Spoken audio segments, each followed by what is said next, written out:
If I can have your attention, please, we're going to go ahead and get started. We've got a few committee members that might wander in a little while. I'm Jay Powell, and we are going to be hearing from several agencies today, and then the rest of the agencies in the public safety appropriations budget tomorrow afternoon. And we are going to have some questions from the committee members. Primarily what we are going to focus on today is the 11 supplemental budget, and so if you would try to address that budget, we will have later hearings on the 12. There may be some questions today about some of the things in the 12 recommendation, but primarily we're focusing on the 11 supplemental. And we will hear from the GBI first.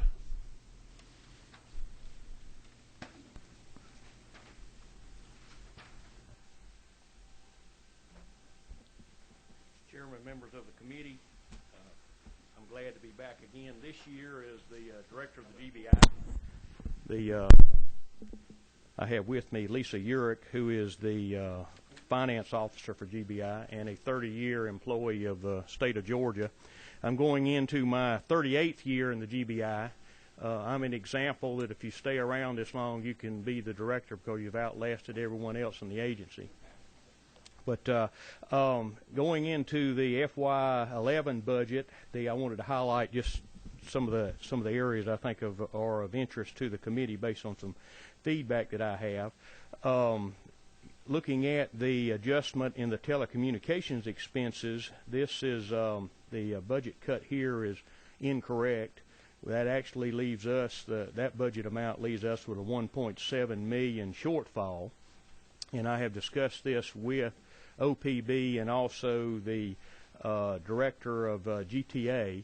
And I got a call from Commissioner Calvin Rhodes on Friday telling me that he had a meeting with OPB and hoped to have a resolution to the issues that relate to the shortfall in the telecommunications budget. So I'm waiting to hear back on what has occurred there.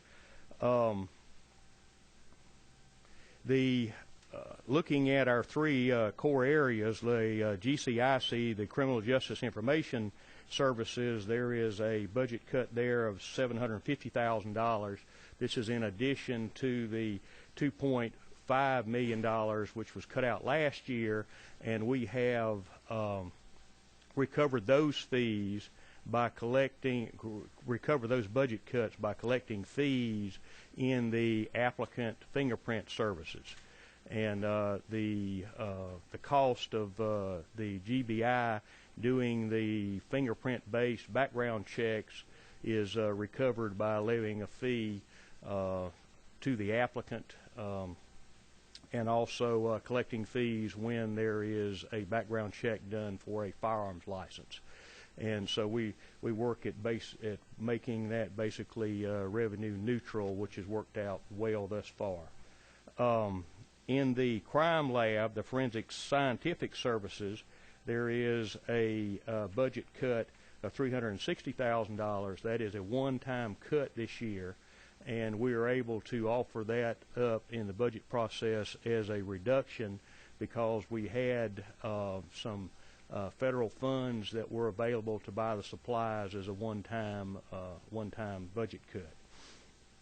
The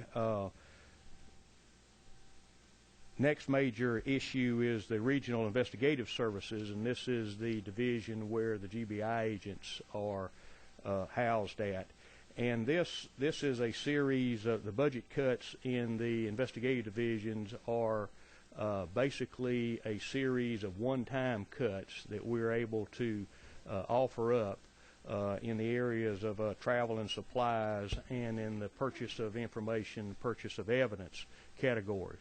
We're able to do this because we work very closely with federal agencies, and we're able to hitchhike on our work with them to have them defray many of the expenses that we incur in working investigations jointly with them. A major issue with this in the investigative division relates to the reduction of task forces program. by transferring funds and reassigning 4 agents from the multi-jurisdictional drug task forces into the general investigations section. Now, currently, the GBI supervises 11 multi-jurisdictional drug task forces, and these task forces are comprised of local investigators that are supervised by a GBI commander. And we assign an assistant special agent in charge to the task forces. They bring the leadership to the unit. They also bring the structure of the GBI, the policies and procedures that we follow, or also carry over into the MJTS. Now, what is important here is, although the money for the 4 positions has been removed from the MJTF program, it has been placed into the general investigation section. So we're not, the budget cut, it's not actually a budget cut, it's a transfer of funds. As explained to us, the ultimate objective of this would be to reduce the GBI's involvement in 4 drug task forces, and that those 4 agents that are assigned in the leadership positions would go into the ranks of the GBI in the field offices and allow us to continue to do work in violent crimes and other areas. Now, my plan with this is that we would not withdraw from an MJTF, from a multi-jurisdictional drug task force, unless there was agreement with the control board that we work with.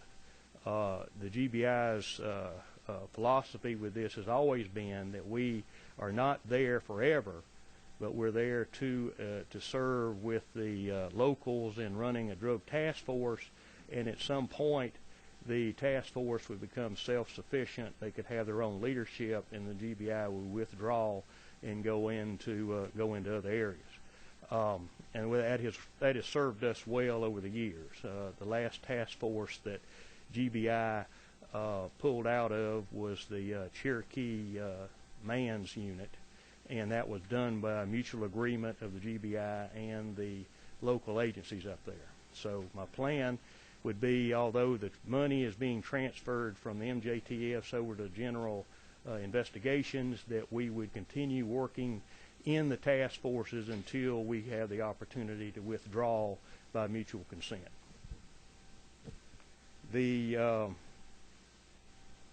That's basically the highlights of our 11 budget reduction.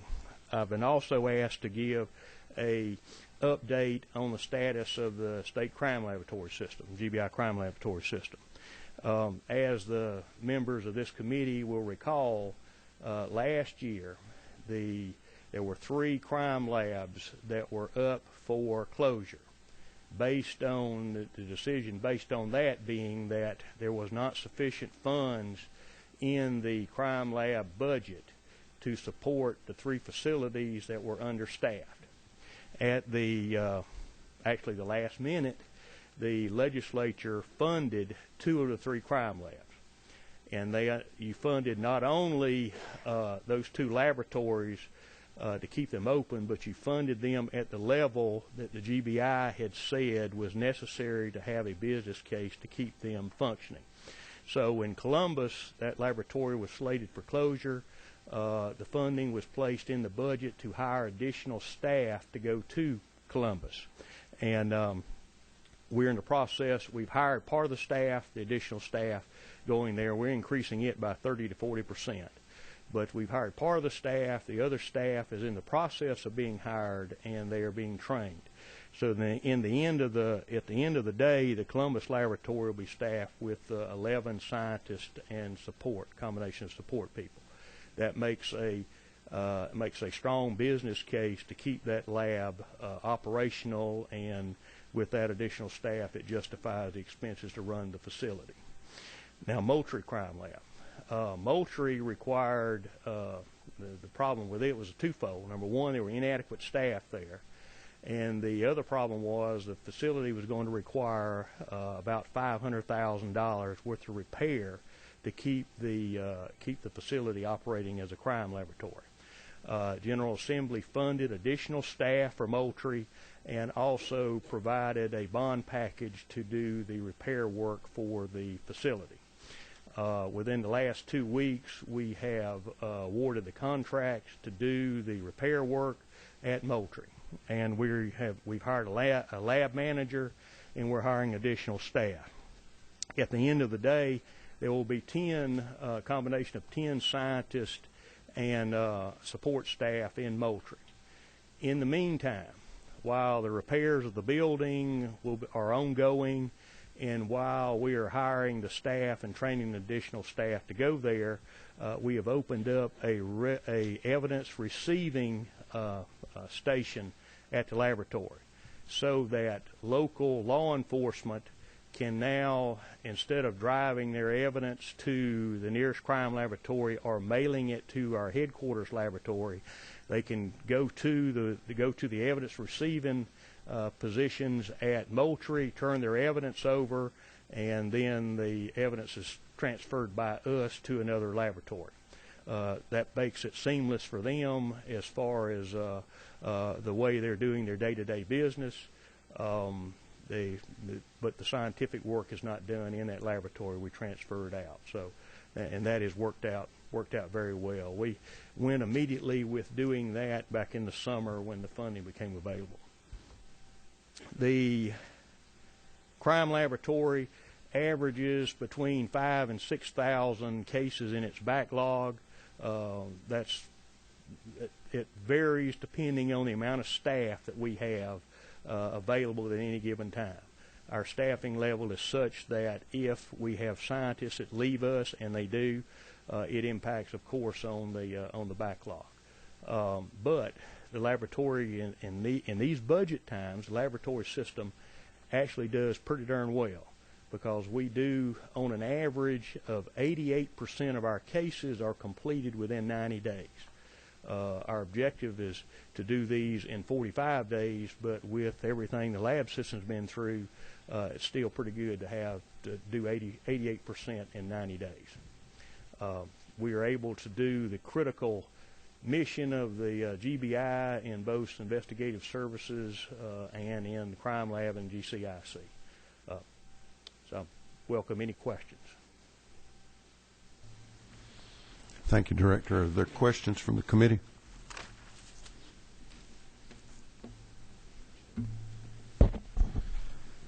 Director, first of all, I understand that you're very short-handed, and you have been for a while, and I just want to say, first of all, I commend the effort that you and your department does in very tough times, and they all should be applauded for that. The question I want to ask you, with this supplemental budget, before we can talk about 2012 at a later date, under what we have here, can you continue and your department continue to do the critical mission that the GBI must do if we're able to hold the line on this recommended budget? We can. We can maintain status quo with the FY11 amended budget. Thank you, sir. Any other questions? I've got a couple, Director. On the multi-jurisdictional task force, you said there are approximately 18? I believe in the state there's 23. Okay, but we supervise 11. 11. And you are proposing to take the GBI supervision and oversight out of 4 of those? Is that? Yes. Okay. At some point. I guess I've got a couple of questions regarding that. Number one, you do that with the local task force's consent or collaboration. Yes. At what point in time do you make that decision as far as when it is time? When have they grown up to the point that they can manage it on their own?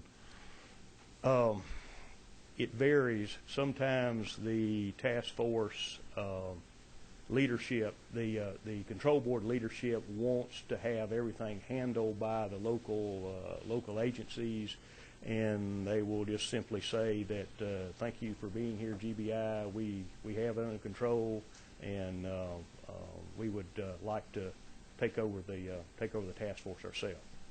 Has there been any discussion with any of these multi-jurisdictional task forces as far as a cost sharing of the salary, benefits, et cetera, for the GBI agent, and maybe move, instead of either you're all in or you're all out, to something where you could stay involved, but that part of the expense or some portion of the expense would be reimbursed by the local task force? We have not approached the task force control boards with that, because we know that the vast majority of the task forces are basically living from month to month. They have difficulty keeping their own staff there, and quite frankly, the areas we service are some of the parts of Georgia that have the least resources of anywhere. They just simply don't have the resources there. If the federal grant funds that are given to the task forces to defray most of their or much of their operational costs were to go away, these task forces would fold. There is not resources at the local level to do this. Is there any talk about that money going away? No. Okay. It has been. It is. They tried it at the federal level 2 years ago, but the task forces are so valuable to American law enforcement that Congress wasn't going to go that far. Talk to us a little bit about the transfer of the fraud unit. Okay. The healthcare fraud unit was established in 1995. I was involved in establishing it by executive order, and the governor, Zell Miller, had the healthcare fraud unit. He wanted it. He wanted GBI to be the recipient of the grant. Each state is required by Health and Human Services to have an independent unit to investigate healthcare fraud. In this case, most states, the agency that's a recipient of the federal funds is the Attorney General. In Georgia, it was decided, the governor decided to move this to the GBI, so we became the holder of the grant.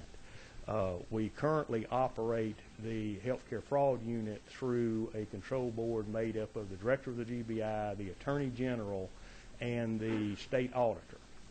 Each of us assign personnel to the task force, and then we administer the grant.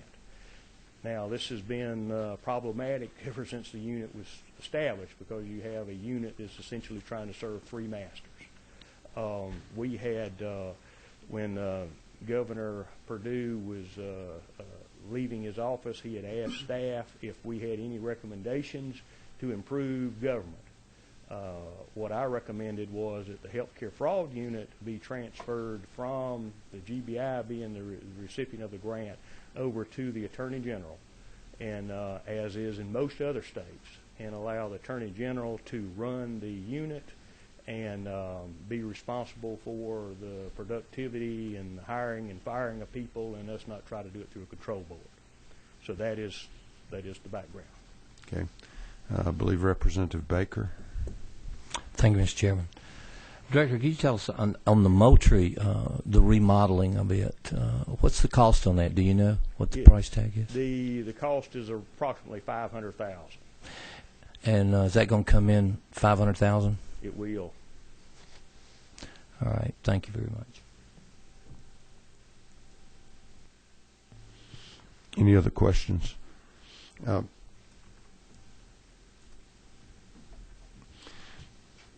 One thing I'd like you to, and you may not be able to answer it today, but if you cannot, I would like you to communicate with staff about it, and would like all of the other presenters today to consider this. A lot of time what you do is you direct your budget towards what you are required to do.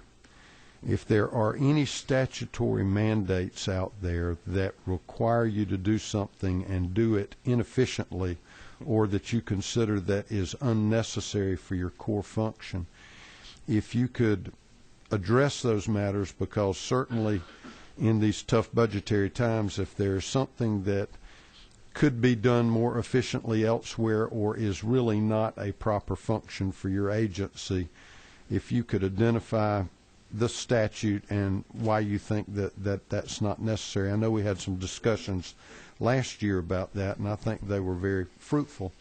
And you may not be prepared to do that today, but certainly I would want you to communicate that to staff, because, you know, if we can change the law and make your job easier and less expensive, we would certainly like to do that. We would, yes, sir. We would love to move the regulation of bingo to someone other than the GBI. Vernon Keenan is the bingo czar, and I'll be glad to give that up to. You have something against bingo? No, sir. It is a regulatory function that is embedded in a criminal investigative agency. But we will define that, plus the protective order registry that I tried to offer up as a budget cut before, and it was touching a hot wire, but I will define all that out again. We'll take a look at it. Yes, sir. Thank you. Okay. Any other questions for the director? Thank you, sir. Thank you. The next on our agenda is Judicial Council, but before they come up, I see the Chief Justice is here, and I don't know, you aren't on the agenda today, but I didn't know whether you wanted to make some remarks or not.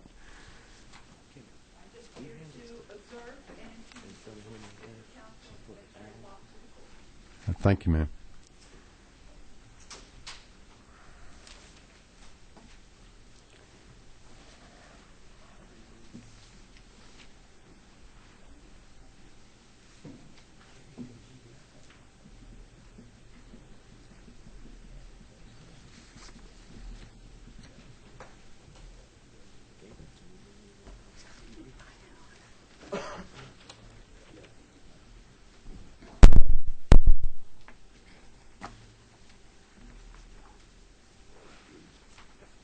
Good morning. Good morning.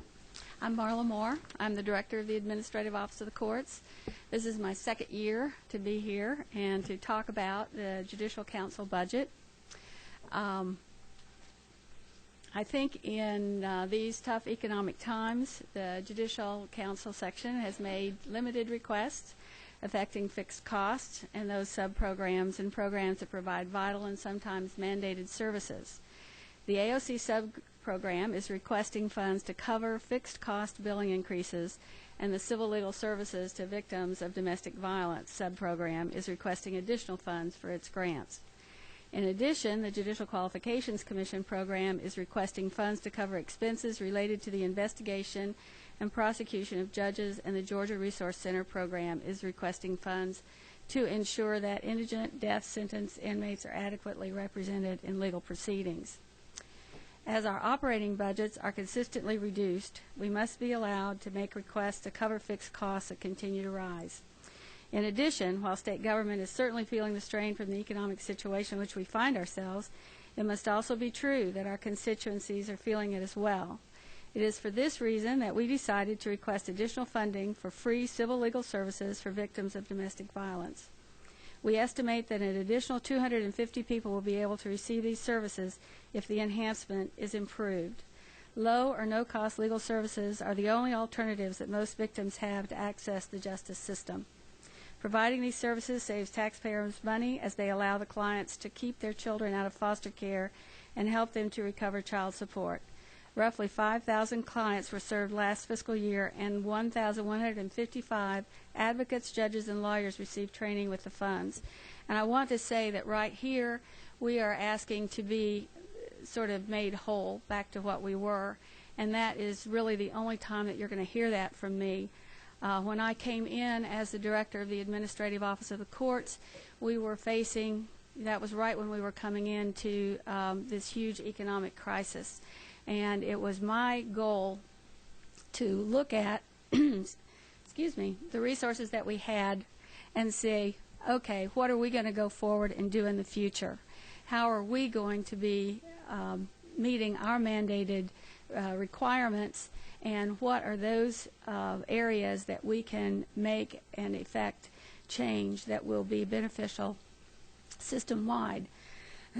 And to do that, partly what I looked at was how I was going to organize the agency. I think that you have before you I know that you have before you an org chart which shows what the FY09 organization looked like. When I came to the Administrative Office of the Courts, there were 7 divisions. I found that the divisions were working in silos. There was duplication in places, and I felt that our upper management was too heavy for what it was we were doing. If you look at the org chart of today, actually in a simplified version, you would see that there is the director's office staff, which primarily are our staff functions, and then our line has 3. We have 3 functioning divisions now. And so I have simplified our organization chart, and I have brought staff together in a much more meaningful, I feel, and efficient manner. We are asking for some additional things in FY11, and the first of those is to provide funds to satisfy an operating deficit related to PeopleSoft billing increases, and that's $24,916. And as you may know, PeopleSoft sends their billing out after the budget process has been completed, so there's no opportunity to include that in the budget planning. So that's why we have put it in here and are bringing it to your attention. One of the cost-saving measures that was taken after I came to the Administrative Office of the Courts was to close our satellite office in Macon. And that required bringing some staff to the Atlanta office. And you will know that in the last session, there were 2 offices that became part of the Administrative Office of the Courts as far as staffing, and that was the Office of Dispute Resolution and the Family Violence Commission. We had a consultant at no cost, pro bono architect, come in and do a review of our office space and gave us plans for how we could make the office ADA compliant and also meet our fire chief's requirements. So it necessitated us taking on some additional space that had been vacated by the Supreme Court in previous years. So while we have an overall closing the Macon office saved us about $120,000 a year, we also had to incur another $50,000. So that's what our request is for space. And then on the Consortium for Language Access in the Courts, this has been for a number of years $2,500 a year. And for that, we are able to test in 11 different languages. And if you look at the testing requirements, that not only pays for the tests that we use, but it also pays for the grading of those tests. And just to create one of those tests in a year is anywhere from $10,000 to $15,000 a year. So by having states all around the country pay into this consortium, we're able to realize quite a cost benefit. They, however, also have been feeling the crunch, and so they have had to increase what they are charging each state. And it is based on the non-English speaking population in each state, how they have come up with what that is.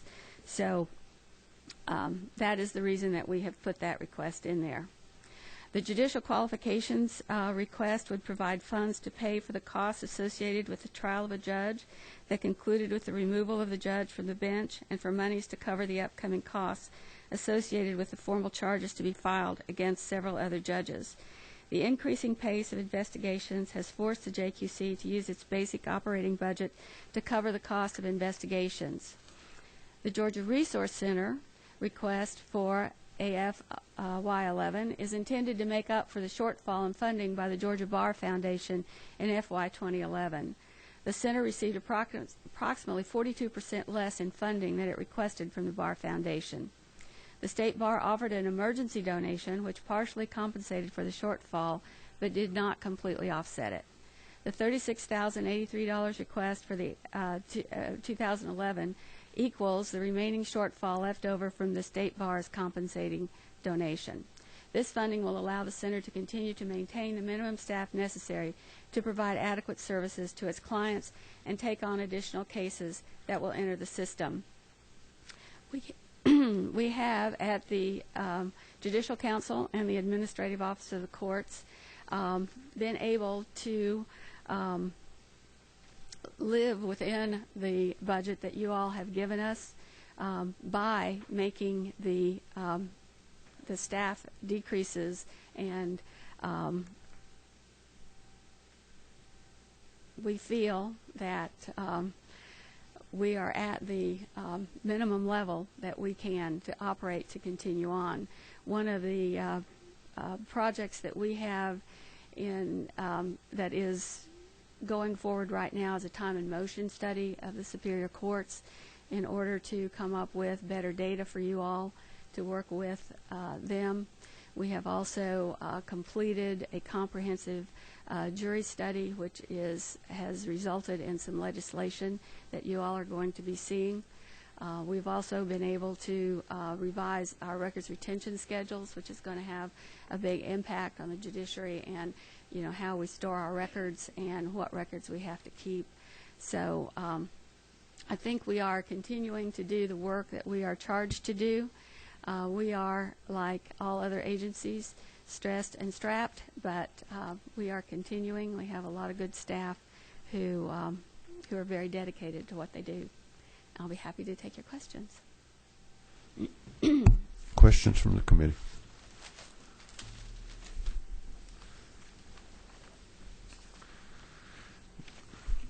Believe it or not, this group is not shy.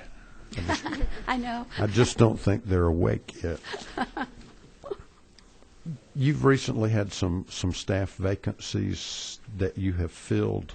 Yes. Were those critical positions? Because Yes, a lot they of were. the agencies have left those positions vacant so that they can meet their budget targets. That's correct. And we have, as you will see by what we have provided, we have gone from in 2009, 89 positions down to 71 positions. So we have positions that that have just gone away, that we are not filling. Only those that were considered critical to the mission have been filled. And there has been some, as far as a few, where there have been positions filled where people have left, and that did not last. We've also been using interns. We've been using externs, free in positions that in the past would have been filled. But we are able to continue to operate by utilizing all those kinds of resources. The bar contribution was not made this year, that had been made in the past. Mm-hmm. Was that from IOLTA funds, and is that yes, it was. Because of what, less revenue from IOLTA? Yes, it was. I think Brian can speak to that. That's correct. I'm Brian Cameron, the director of the Resource Center.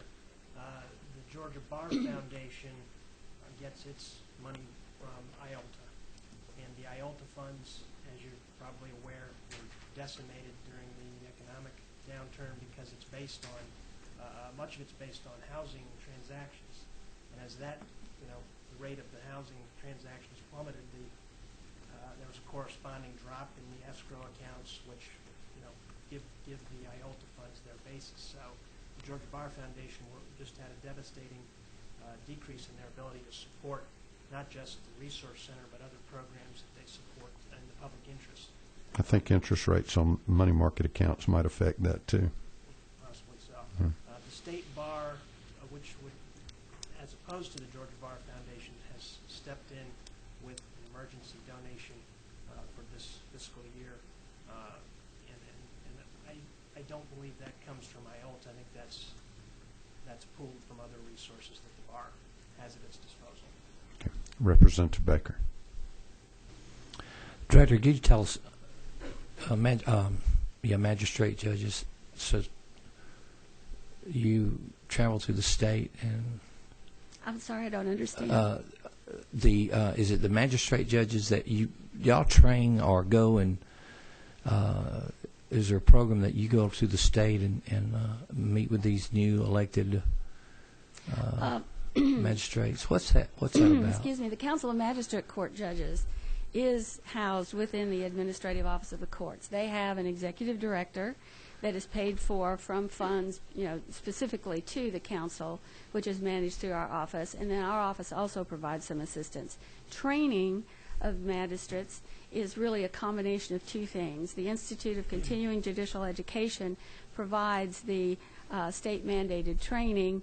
The Council of Magistrate Court Judges also is part of that training effort, and they have training that coincides with their business meetings and such. Is that what I guess maybe do you have staff designated for that?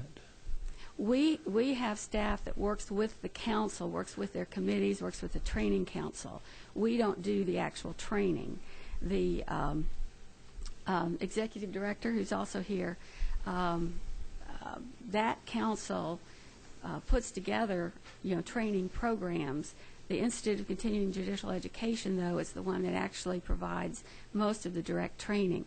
There's a mentor program that ICJE and the Council of Magistrate Court Judges works with, that each new magistrate is set up with a mentor, and there's an actual I believe it's a 6-month mentoring time for new magistrates. And they have, if they're non-attorney judges, then they have a fairly rigorous education process that they go through the first 2 years that they're in office.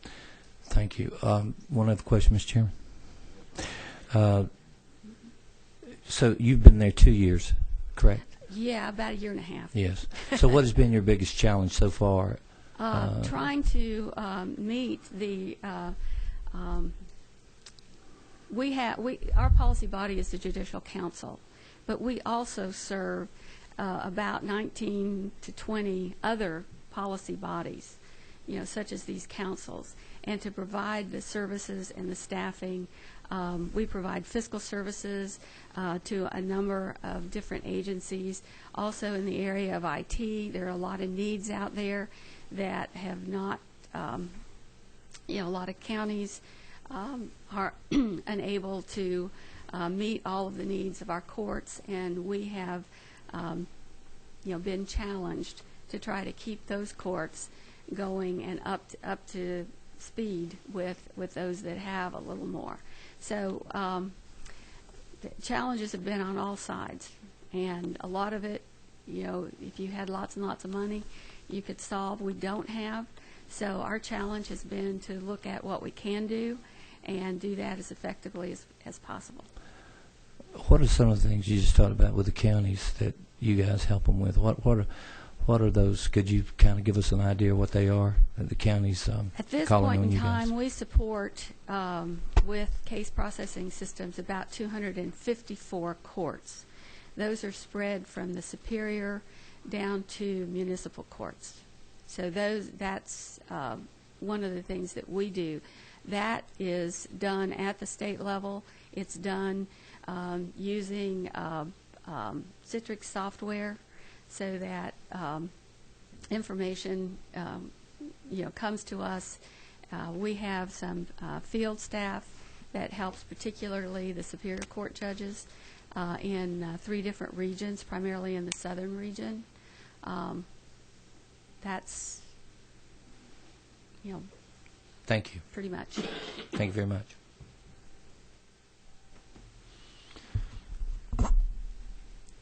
In the allocation of funds for the victims of domestic violence, Yes. tell me, this is money that is used to pay for legal assistance? It is for civil legal services in domestic violence cases. Such as what? Such as, I have someone here who might be able to tell you on the ground, since she handles these cases, and that's Miss Vicki Kimbrell. If you'd come up with the microphone, please. I could tell you, but I think she'll do a much better job.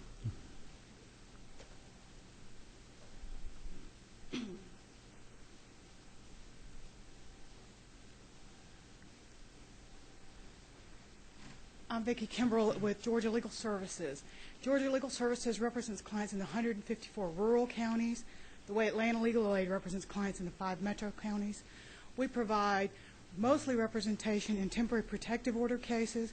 We also do housing, benefits, foreclosure work, whatever legal representation a victim would need to stay safe, hopefully in her own home, and be able to economically support herself and her children. We establish child support, we collect child support. We can represent clients in foster care cases to keep the children out of foster care. We try and provide holistic representation for victims of domestic violence. We have 12 offices throughout the state. We are within a couple of hours of any victim in Hayhira, in Evans, in Waynesboro, throughout the state, so that a victim can get to an attorney when they're being abused, when they're being beaten, when their life's being threatened, so they can get a protective order. Thank you, ma'am. Thank you. The question I asked Director Keenan, and maybe I can rephrase it, but do you consider anything that you are currently doing either non-core to the function of the council, or that is mandated by either some law or regulation that might be done more efficiently, or that you would consider unnecessary to the core function of the Judicial Council? I was actually just reviewing a number of those statutes last evening, and would like to talk with my staff about some of it. But one of the ones that comes right to the top, and I'm not quite sure where it would go, is why I'm hesitant to say, but we have for, I don't know, close to 25 or more years, provided forms to inmates to file in form of papyrus affidavits and civil actions, those that are incarcerated, and we get a lot of mail because of that. And I don't know if that's an appropriate thing for the Administrative Office of the Courts, but If you would pass that information to staff as far as the statute and anything else in your review and talking to your staff, because certainly if we can by statute do some things to make you more efficient, more focused in what you do, we certainly would like to do that. thank you. Are there any other questions? Thank you very much. Thank you.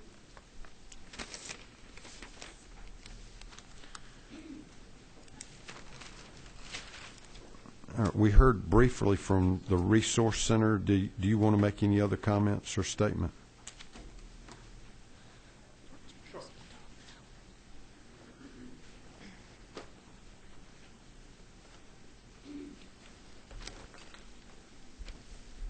Good morning again. I think I would just generally say that the Resource Center has been in existence for over 20 years.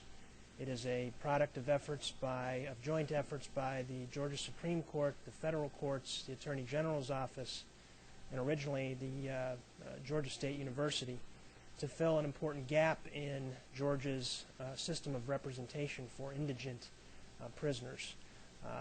In this case, death penalty cases, which are in the post-conviction stage, that's habeas corpus. Back in the late 80s, it was found that there was a critical shortage of representation for indigent prisoners who are in state habeas corpus proceedings.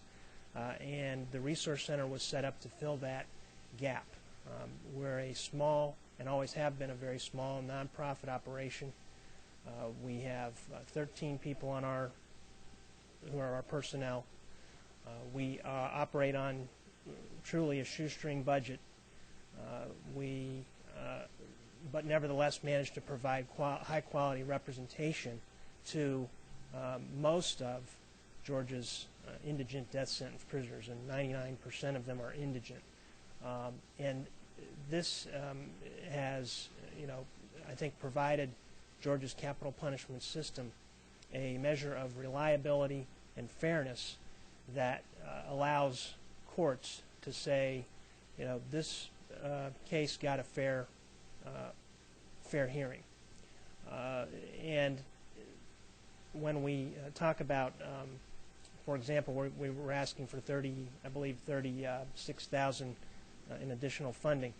That may seem like a little, but it's really a lot. It's a staff person at our office who we may not be able to keep if we don't get that funding. We have 7 attorneys. We're covering scores of capital cases in Georgia, and if we're not able to do that, in the past when we have had major shortages in funding, the federal courts have stepped in to say, okay, wait a minute, we're not going to let a case go through where there's been no representation in state habeas. So we fulfill a critical role in the system. And so that's why I come here whenever there are meetings about our funding. I'm always here and available to answer questions, to meet with representatives individually, to talk about what we do and why it's important for the state of Georgia. Questions? Thank you. Judicial Qualifications Commission.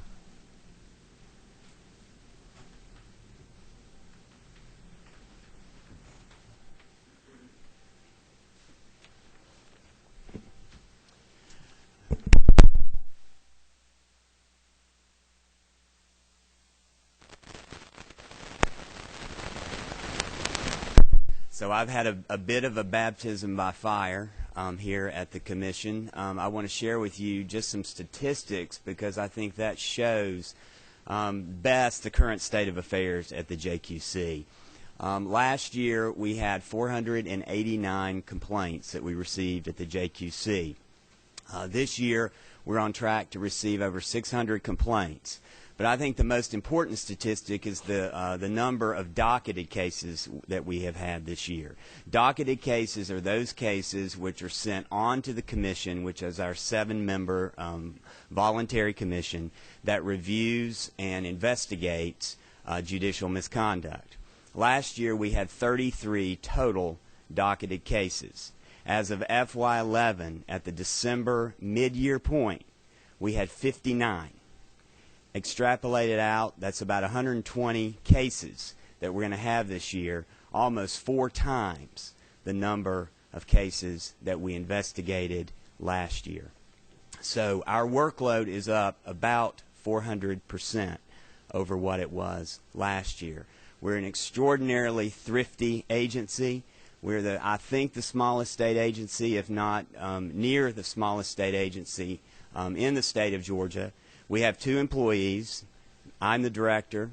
I have an administrative assistant, and I have a part-time investigator.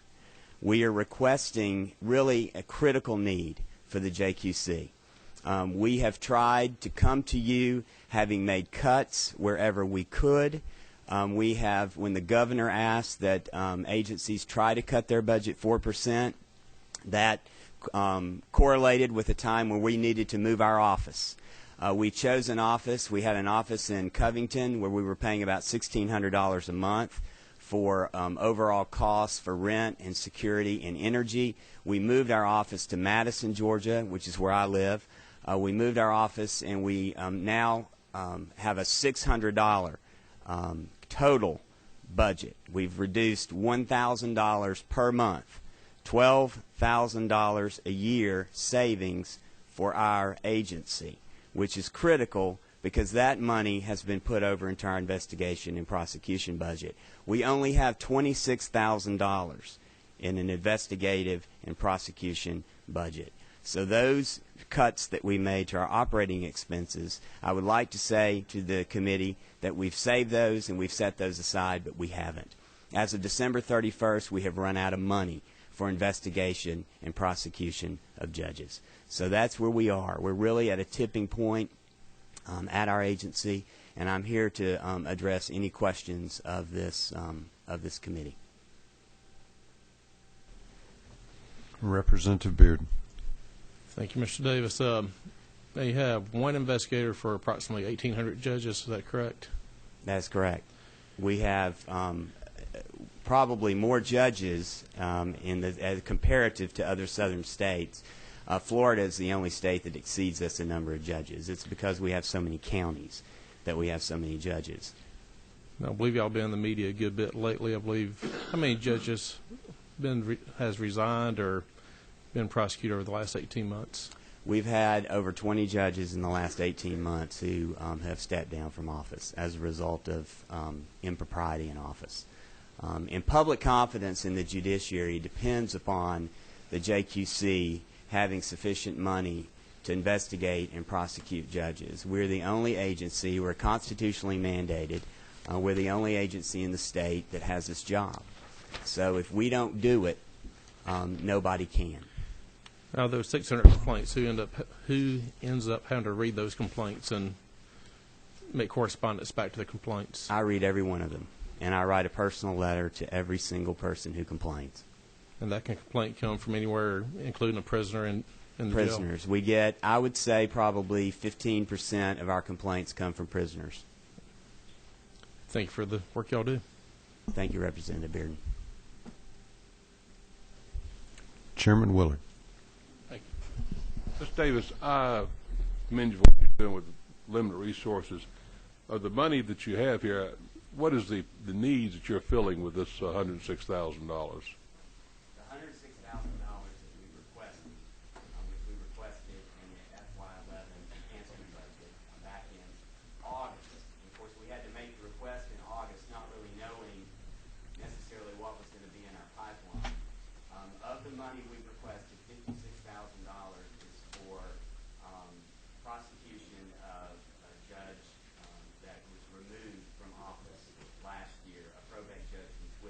Right. That was $56,000 for attorneys.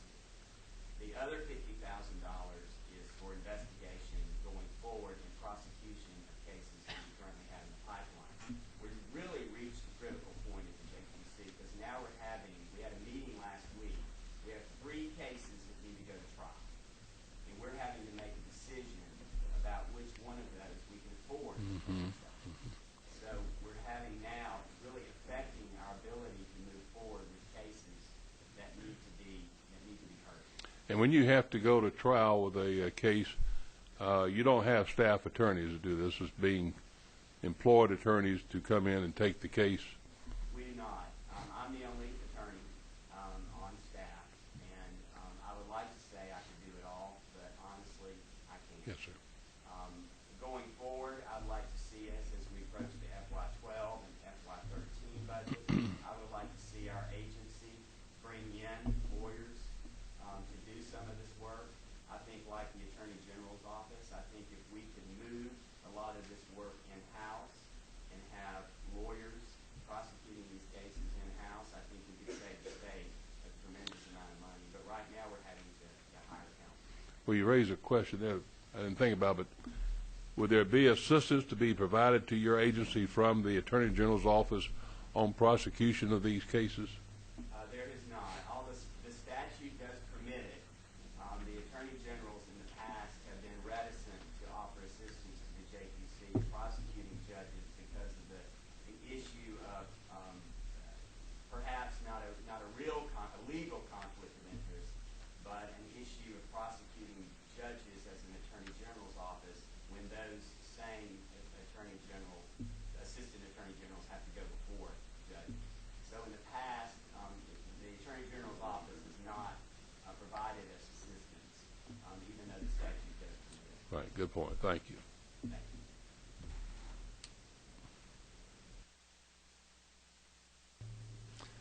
you. The money that the governor has proposed in the supplemental budget for your agency will allow you to continue that work through the end of the fiscal year? It will. And we have, it'll be tight. We'll make it through. But it's going to be extraordinarily difficult. The amount of money we asked was the minimum I thought that we could get by on, based upon where we are right now and with the 3 cases that are in the hopper. I'm hopeful that we can get by on the $50,000, and we'll certainly try.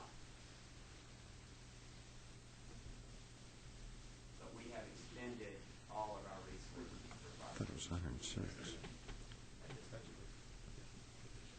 Yeah. Any other questions? Thank you.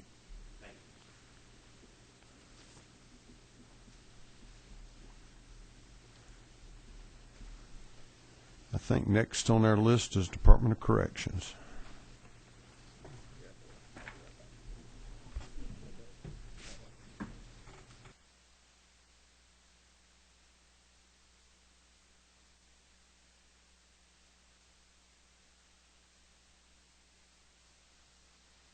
Section 18 of your tracking document.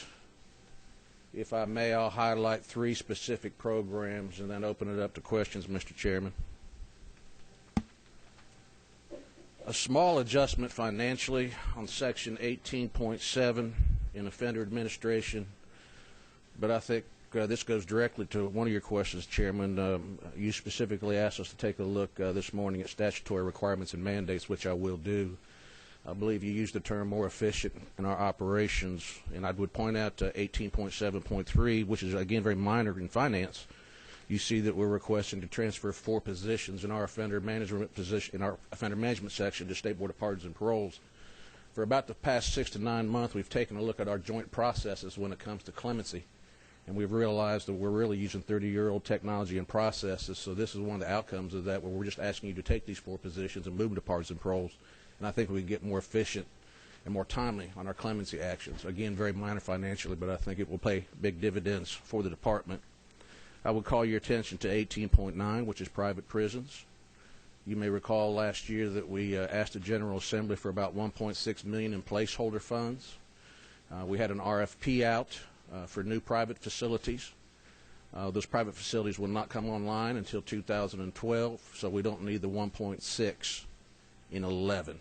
We will be asking for funds in 2012 to open up 2 private prisons. If you may recall, through a competitive process, we awarded a contract to GEO to open up a 1,150-bed private prison in Milledgeville. And then we also awarded a contract to CCA to open a 1,500-bed private facility in Millen, Jenkins County, Georgia. Both of those facilities are master planned, however, so that in the future, should we need additional capacity, we could take them both up from 1,150 to 2,500 and then 1,500 to 2,500. So we build in some future capacity for our system. And then the bulk of our reductions, Mr. Chairman, members of the committee, are in 18.11, our state prison, our largest program. You'll see that we have reduced our funding for 4 fast-track units. We did have some construction delays on those.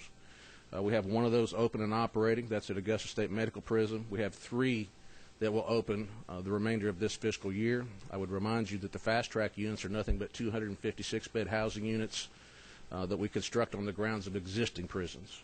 We've been doing that for 7 or 8 years now, and that's by far the most efficient way to expand the prison system, is to add housing units to existing state prisons. You'll see that on 1811-2, the recommendation is to close Metro State Prison effective May of this year. And members of this committee are also on several other committees in the criminal justice arena, and really this is a success story. Metro State Prison is a female prison. We have 3 female prisons, large female prisons in the state of Georgia. Metro State Prison here in metropolitan Atlanta is the only prison in the state of Georgia actually has empty beds. We have expanded over the past several years our day report centers to treat individuals in the community for their addiction issues and their mental health issues, as well as opening up several hundred beds for residential substance abuse treatment programs. We found that the state's judges and prosecutors are sending more and more females to these alternatives. Again, the day report centers and the mental health courts and the drug courts are having success on our female population. So we feel that we can close this prison down in metropolitan Atlanta, the female prison, effective in May. You'll see also the line below that, we have 6 pre-release centers in the state of Georgia. Pre-release centers are small 200-bed facilities that inmates, as they near the end of their incarceration, go to these pre-release facilities. Please do not confuse these with halfway houses or transition centers. That's not what these are. These are essentially work camps. And as we bring our fast tracks online, which are far more efficient than standalone 200-bed facilities, our intent is to take 3 of those down this fiscal year, April, May, and June. And then, as I said, our first private prison should become operational in January of 12, and we would take the remaining 3 small facilities down January, February, March of 2012. Again, when we have large facilities, there's an economy of scale there. We've learned that if you get a facility up to about 2,000 beds, that's where you optimize. You get much larger than 2,000, and it gets a little bit harder to handle. Our largest facility is 2,200 beds. That's the prison down in Jackson, our diagnostic facility, our death row, and our high-max facility. So our strategy all along has been to have fewer facilities, but larger facilities to operate them more cheaply. And sir, that's the highlight of my budget. Are there questions? Representative Green. Thank you. Thank you, Mr. Chairman. Mr. Commissioner, you talked about that the delaying of the private prisons. Do you anticipate that they'll be back on track for 2012? Perhaps I confused you. What we actually delayed for construction are the state-built fast-track units. And not the private? Not the private prisons. Okay. They might be up a little early and pretty aggressive. They'll be what? Perhaps earlier, obviously, these private vendors are talking a lot of capital dollars in construction. They don't get any return until you start occupying. So they're pretty aggressive on their timeline. Mr. Chairman, may I ask another one? Yeah, sure. You know, we hear differing numbers every time about our backlog in jails. What is the number that you have right now on the backlog? Right at 3,000. If I may address that, the different numbers appear from the sheriff's versus the Department of Corrections. They are different, but both numbers are right. The sheriff's will count any state sentenced inmate, whether they're in jail awaiting a probation revocation hearing, a parole revocation hearing, whether they were sentenced yesterday, and quite frankly, we don't have visibility on that. We track the inmates for whom we have to pay, and those are inmates who have been sentenced to the state prison system and are awaiting transfer to the state prison system. So our count will be about 3,000, and the sheriff's, again, rightful count is about 5,000. So it's about 2,000 more than what we think. So both numbers are correct. Now, that's what we're hearing, and so on that. Thank you, Mr. Commissioner.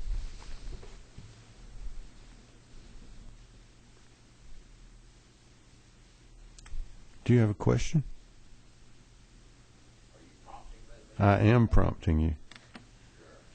Always come up with a question. Representative Powell, senior when you, senior member of the Powell Caucus. And the independent spirit. Commissioner, when you were testifying over at the appropriations hearings week before last, I'd asked a question about the privatization. Can you tell me under our private prisons how many beds we have right now? Currently, approximately 5,000 in 2 facilities. That's in Coffee County, and Wheeler County. Both of those are CCA facilities. And how many are expected to be coming online in the next several years? Yes, 2 additional facilities. One will be constructed in Roseville. That's the facility being built and operated by GEO Corporation. That will have initially 1,150 beds. But again, we've asked our private prison vendors to master plan the facility for up to 2,500 beds. So all the infrastructure is going in for a 2,500 bed facility. But we believe our needs are 1,150 there. And then we contracted also with Corrections Corporation of America, in Jenkins County, for a 1,500 bed facility. Representative Powell, and that's also expandable up to 2,500 in future years should we need additional capacity. The one that down at Millersville, the GEO, and are they going to have the same type of inmates that we have at the other state prisons, not medical? Yes, sir, that's correct. And that's a great distinction. The niche for our private prison providers, as you so well know, are for medium security inmates or below without serious mental health problems or serious medical problems. Those are reserved for the higher security state prison system. So the prisons, the private prison providers are providing our medium security facilities, whereas the state operates medium, close, and maximum security facilities. Currently, how many? What's the census on inmates incarcerated by DOC? Currently about 53,000 actually incarcerated. As Representative Green talked about 3,000 in the county jails. And we have about another 3,000 probation prisoners, just under 60,000 total incarcerated. Just under 60.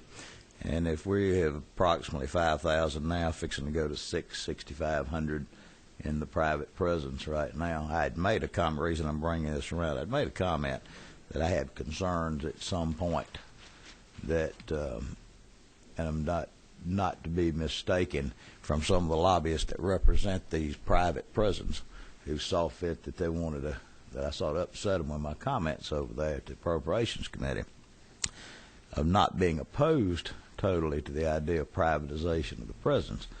But I do have a concern at some point that if we continue to become more and more dependent on private facilities, that at some point down the road that it may come that they could just arbitrarily negotiate that price increase and hold the state hostage, something that I'm immensely fearful that core missions of government, that we become hostage to the privatization process.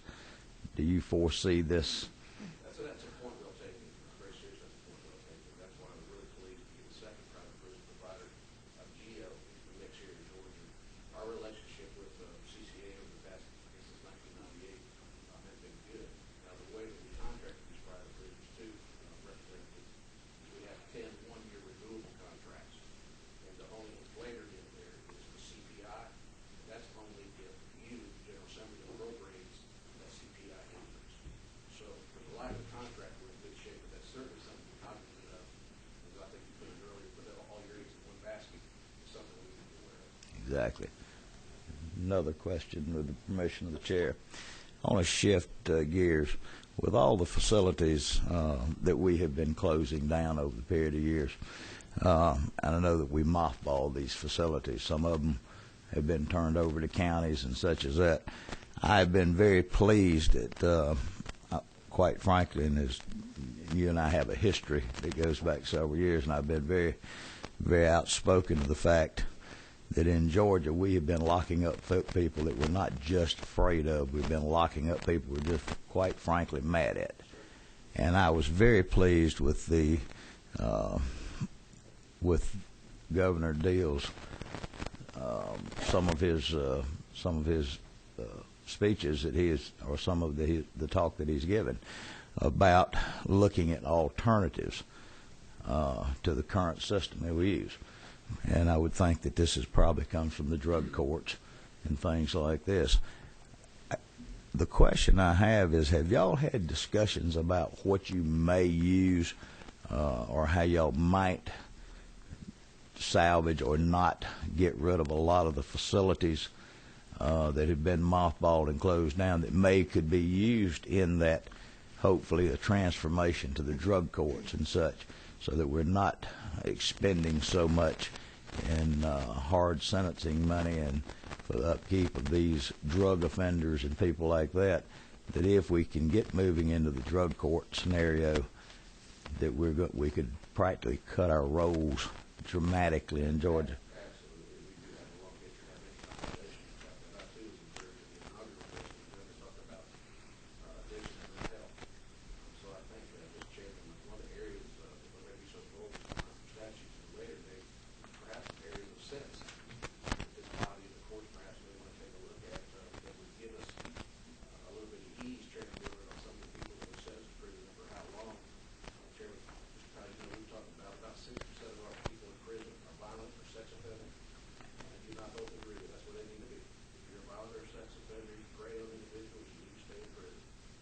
About 40%, some percentage of that 40 perhaps could be shaved off annually.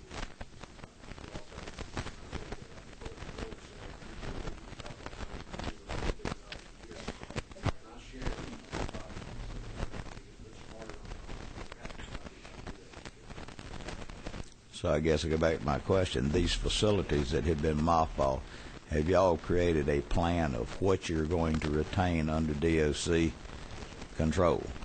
I mean, I know that's the reason I asked the question up in my part of the country, facility over in Jackson County. I'm not even sure that it's paid out of the bonded debt program yet, but it was a great facility. One of the PDCs that got closed down up there. I understand it's being turned over to the county up there to shift their operations from the county camp into this facility, and some are being turned over to counties for jail facilities. But these are things that we have an investment in that could very well be used in this alternative to sentencing.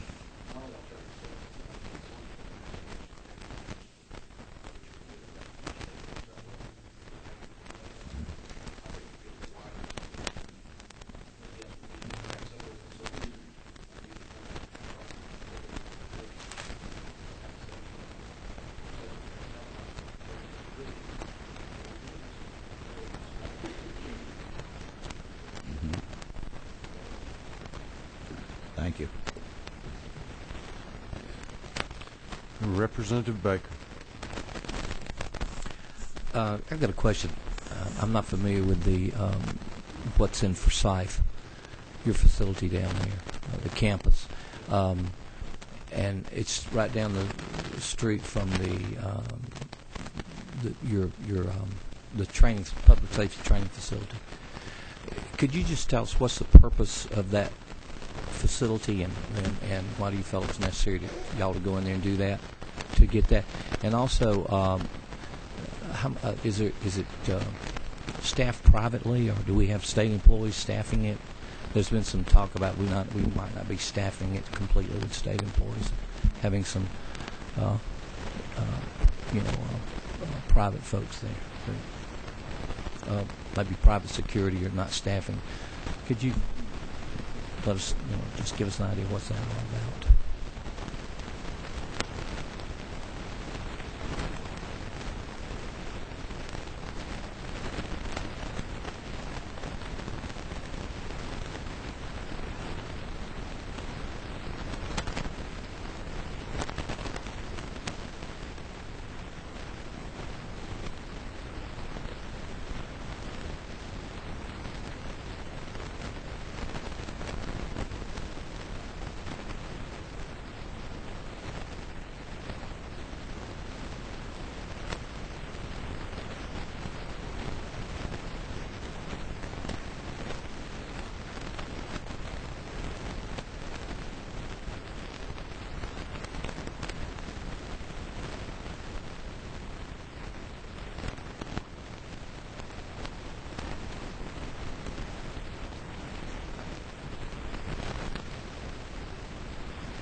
Appreciate it.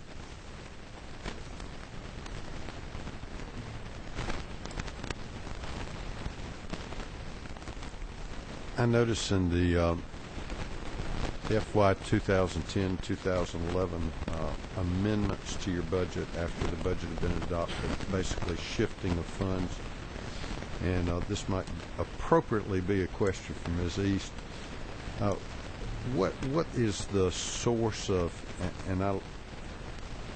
in your base budget, you've got state general funds, you've got federal funds, and you've got other funds.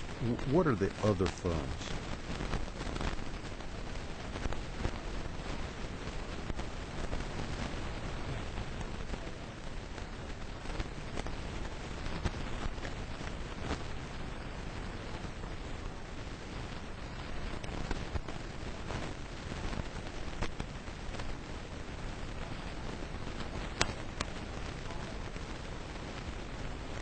Okay, thank you.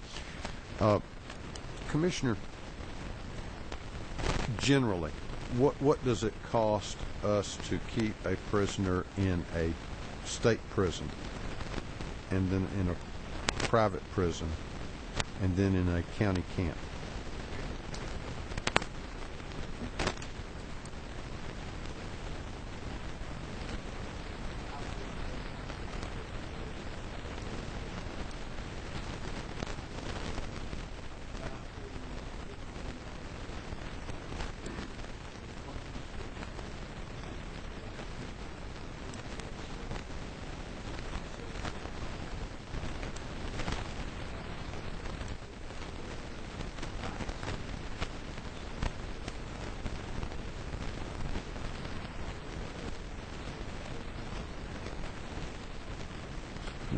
Which the state reimburses the county. Seeing as that cost is less than half of what it takes to operate a state prison, why do we not have some kind of program to incentivize county camp expansion?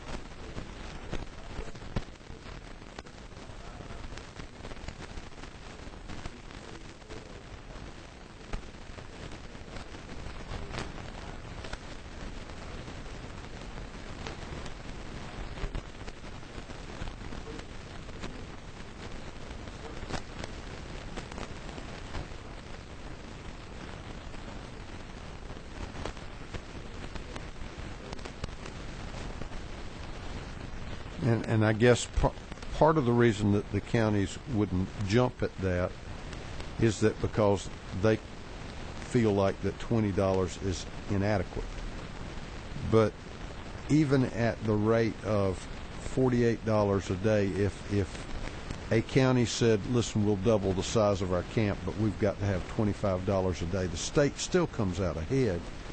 And then that gives an incentive to those counties that are willing to expand their operation and stay at 20 for everybody else, so that only the ones that are willing to help out get the extra reimbursement. But it certainly seems to me to be something that we ought to explore, as long as our population is going to stay either growing or fairly level.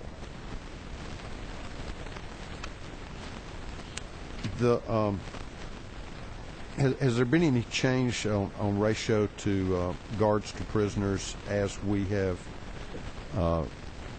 changed into, say, some of these fast track, closed some of the older prisons, and I know that's made it more efficient and probably from a security standpoint has helped a lot. Has the ratio changed, and number two, has that resulted in any kind of increased hazard or danger to the staffing at the prisons? The ratio has not changed significantly, but as you know, as we close down a small, inefficient facility, put a fast track under the existing facility, because of the design and the technology of that additional housing unit, we do not need all the staff that we had in the standalone facility. So it doesn't really change the ratio much over the big picture. I will tell you, however, that we are currently running, as you know, about 13,000 or so positions. We're required to maintain, in order to meet our budget requirements, a 6% vacancy rate at our special mission prisons, an 8% vacancy rate at our close positions, and a 10% vacancy rate at our medium security prisons. And we really don't want to go any further below that.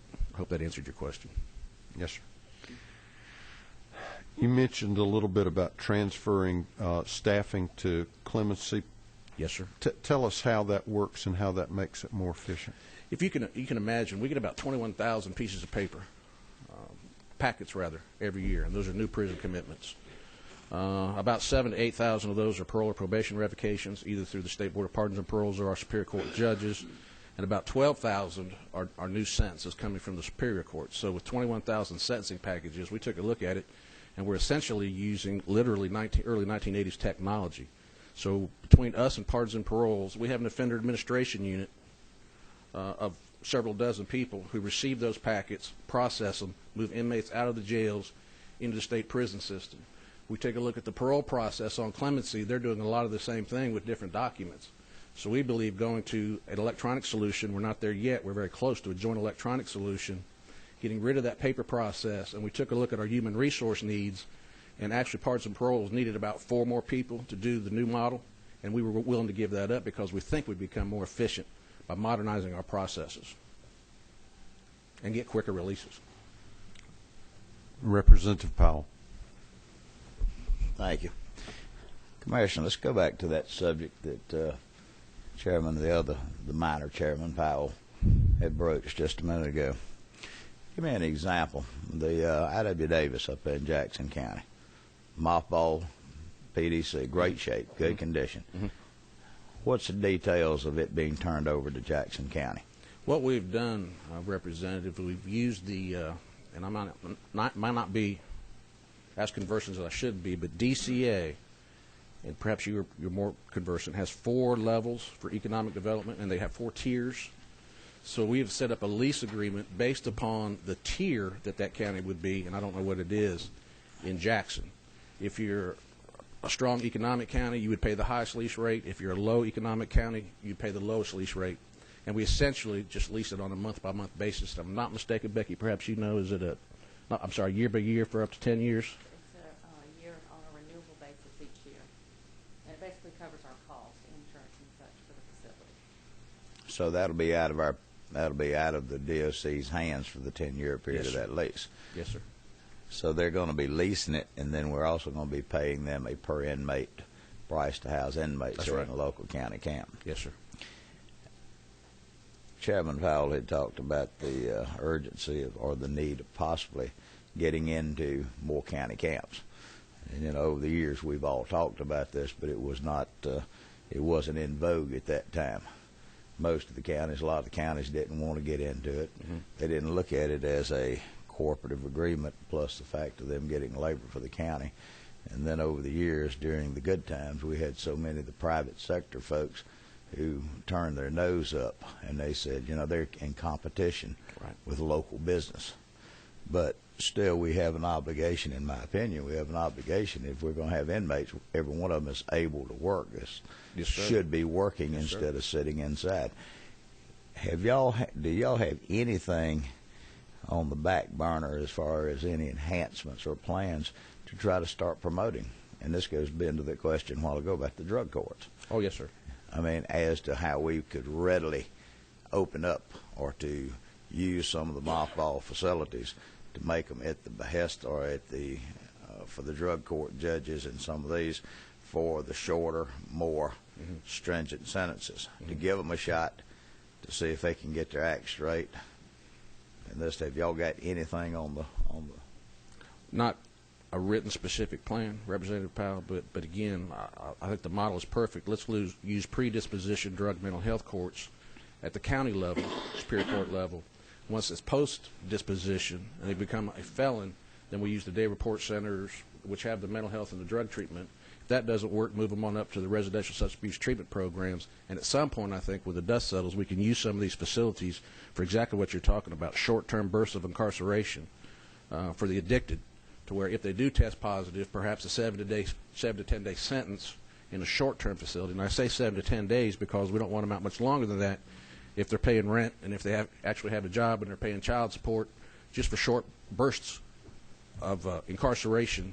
And I think some of those facilities would be ideally suited for that.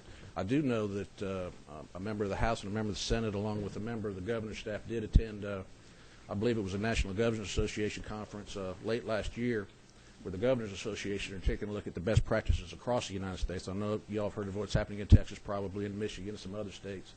So there's some things we can do to include statutory changes, Mr. Chairman, and other things that do not require statutory change, so that, again, those ones that we're just mad at, we can treat them in the community, short lengths of stay in a detention center, to preserve the space for those that we're afraid of in the prison system. Shifting gears, last year there was a certain bill that came up that myself and others were in opposition, and that was moving parole officers over to corrections. If you may remember, a lot of us didn't have a problem with the idea of shifting it the other way around, since parole, actual supervision, is basically one is for those who've been in and the others are the ones who've made the mistakes. Have y'all made any headway with moving this in the other direction? Has there been any shifting in y'all's adult supervision and under probation services? Have y'all been now shifting employees or functions or anything? No, we've not. Over to pardon and paroles? No, I know you know Mr. Michael Nail, who was one of my superstars. He's now the executive director of State Board of Pardons and Paroles. Our loss, their gain. As chairman, part of the four positions we're talking about, he understands both processes intimately. He understands the parole process and the prison process, as well as probation. What we are doing, Representative Powell, is we put together over the last 6 to 9 months some teams to take a look at where we become more efficient in our supervision, where we could physically combine officers together between probation and parole. They don't work for me. I mean, the alignment is still the same, but we just co-locate at state-owned office space to save some resources. We've taken a look at supervision practices, joint training, those kind of things to become more efficient in what we do, and I think that will pay big dividends. And while you're on the topic of pardons and paroles, I did specifically ask the governor, Mr. Chairman, and he complied, I see, in the budget request to not reduce pardons and parole budget. When we reduce pardons and parole budget, like many other agencies, I don't know what their percentage is, probably over 90% personal services. In order to reduce their budget, they've got to take furlough days. You take furlough days in pardons and parole, and they back up in our system. So I respectfully make that same request to you and your committee to not reduce pardons and parole budget, because it just gets reflected in mine. Sir, did that answer your question? Pretty good. Before I get too lengthy into a few other things, I'm being so nice today, I think I'll relinquish the mic.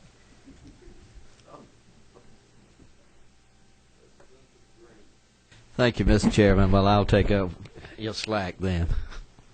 Mr.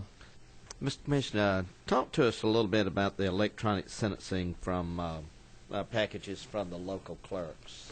We're not there yet, but we're clearly working there. I wish the judiciary was still in here. We've worked hand in glove with them, and we're very, very close to having a standardized sentencing document. Now, that doesn't sound like it's very big, but we heard about how many courts there are, superior courts. I think we have about 205 superior court judges, and every circuit does it a little bit differently, and they're all handwritten. So when we get those 21,000 packages in a year, trying to decipher the handwriting and the forms, it's a challenge. Again, we're using 30-year-old processes. But since we've worked with the judiciary to get a standardized form, that's step one in going electronic. And it's pretty simple once you get a standardized form to make it electronic, since we have probation officers with wireless laptops right there in the courtrooms in most cases. Our goal is to take that standardized form, and once that judge hands down a sentence, it automatically gets entered into that computer system, and we have an electronic record of it before the paperwork even gets there. They'll do a number of things to include speeding up, picking up those inmates, 3,000 inmates, once we have the space to run those county jails, since we've got the documents on them before the body hits us. But how far away are we with that? I would say we're within a year or two of that, and we're not requesting any additional funds to do that. We want to do that in-house, and we think we can do it in-house. It was really big, too, though, getting that link with pardons and paroles, because what we collect at the front end, they have been collecting at the back end, the exact same information with additional people. So that's part of that whole streamlining process, to capture the data once, but use it many, many times throughout the system. Well, we're hoping that that will be a major priority, that y'all will move that forward. Yes, sir. To try to help us, with backlogs and things of this nature. Yes, sir. Thank you, Mr. Chairman.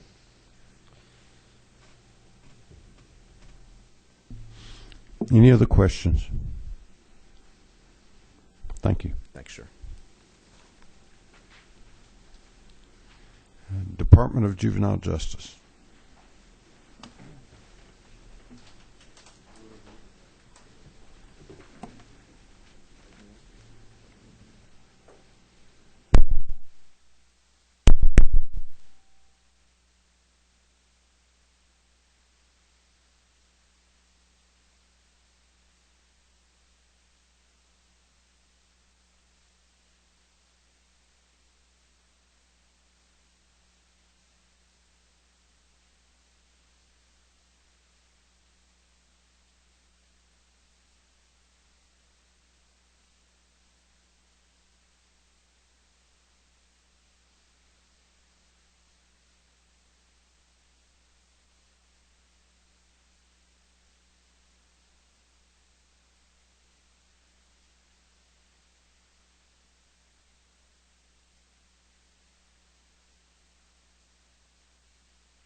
Are there questions?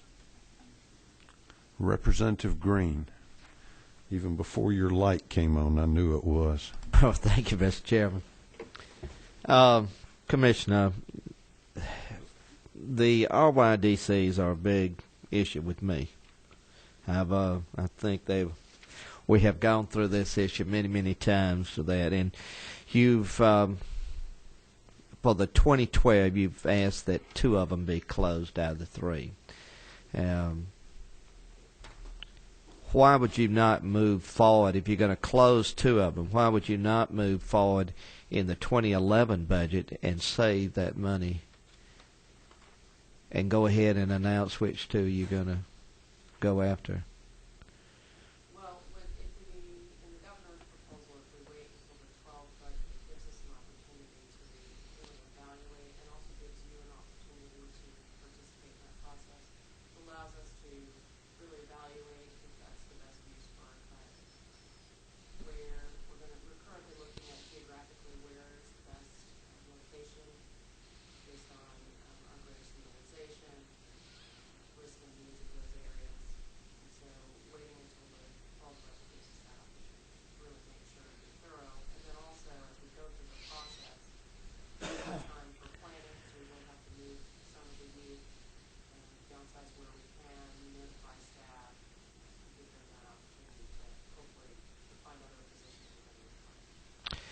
May I continue, Mr. Chairman?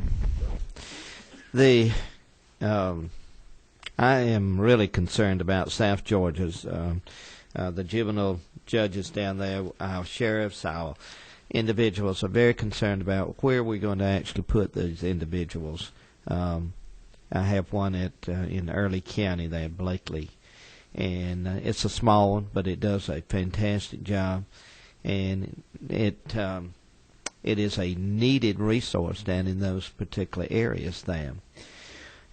How are you going about evaluating how to close these facilities? What we're looking at is, based on the remaining facilities, we're looking at our utilization rates. So which youth come from, where the greatest concentration of youth are based on counties. And then also where, if we are going to continue on with other facilities, what the best way to divide the regions, looking at travel time for sheriffs and otherwise, so proximity to other facilities, thinking about longevity, so looking at those facilities themselves, where they are in terms of if they're newly constructed, older facilities, also looking at the needs of that community. So we are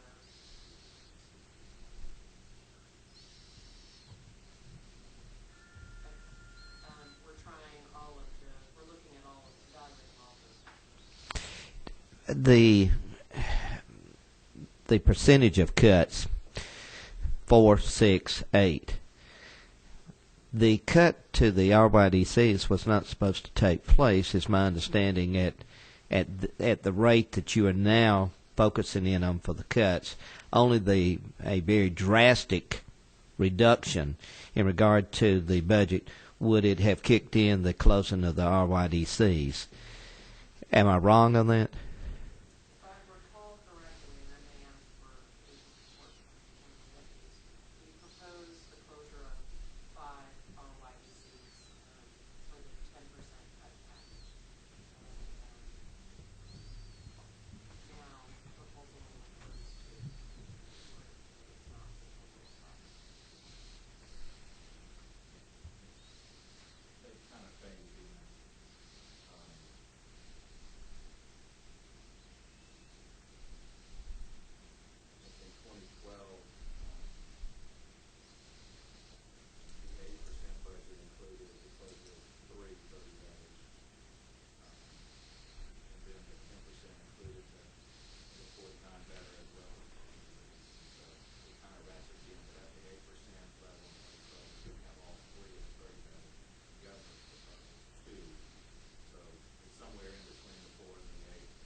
.6%.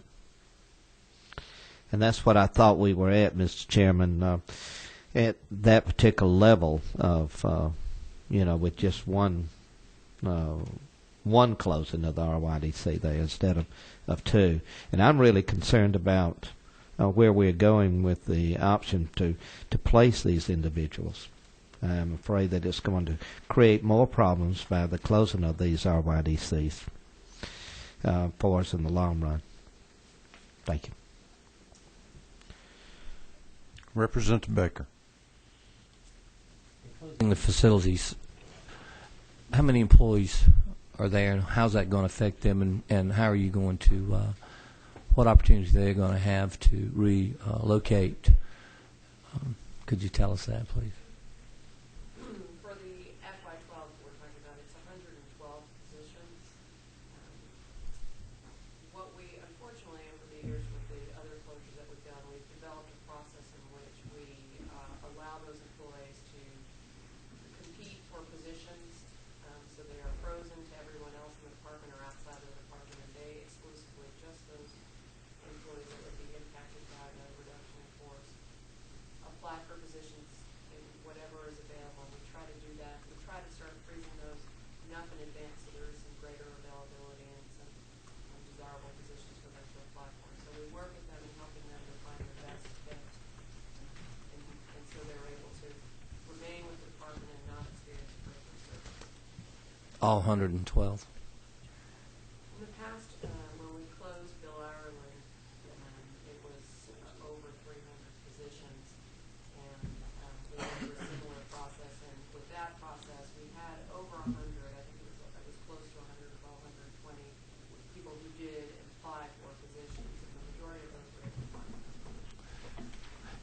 what radius is there for when you close a facility? What's the radius then that you move to? I mean, I'm like Representative Green. Where are they going? And we give them the opportunity to select, so we don't reassign them to another location that could be statewide. We give them the opportunity to choose, and we open up everything statewide. So unless it's the very northern tip where we don't think employees are likely to choose, we give them that opportunity to select where they might go. So wherever we might have a vacancy and wherever there might be a job that they could qualify for, we give them that opportunity. We try to give them that opportunity. thank you.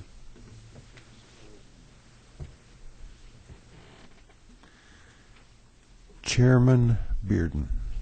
Crack me up. Well, first of all, congratulations again to the appointment. We'll ask again next year, see what you think about it. But on a serious note, if this body decided to say, for the cost savings, say go ahead and let's close these 2 facilities, how quickly could that decision be made? What facilities it is? How much time do you need? Because you said there's a lot of planning involved in this. Assuming that the session ends when it normally does, it gives us enough time if it's in fact with the FY12 to go through the process and start identifying those facility owners and start working with those employees that might be impacted to help get them situated in positions and start the process of moving. And this will kind of go back to a question that was asked to Commissioner Owens. A lot of times we have violent juvenile offenders. Sometimes they're not violent offenders, but sometimes they need an eye-opener. On those that aren't violent, do you have an average about how long these juveniles may be staying in the detention facilities? Is it a week, a month? Well, that has changed a bit based on some of the changes in the law that we all helped us to make with the 30-day STP. Where we have low-risk offenders, we are trying our best to serve them in the most appropriate setting when they are in fact low risk. So the average length of stay in the detention center can really range based on the type of sentence that you may have. So for a youth who is pre-adjudication, it could be 30 days before they are actually sentenced, and then for some of our designated felons or committed youth, it may be longer than that. It could go upwards of 6 to 12 months. And for a juvenile, it's approximately 200 and something a day for 230. Thank you, ma'am. Representative Green. Thank you, Mr. Chairman. I want to bring up another issue. How many principals do we have throughout the state in relation to each one of those facilities? And what is the average salary of those principals? I'm not sure what the average salary would be. We have to pay off the statewide teacher pay scale, and our teachers go year-round. So it's a different pay scale when it comes to DOE. So whatever it is, we're not able to negotiate that. So if they have a PhD in 28 years, we pay them whatever the funding scale says. It's high.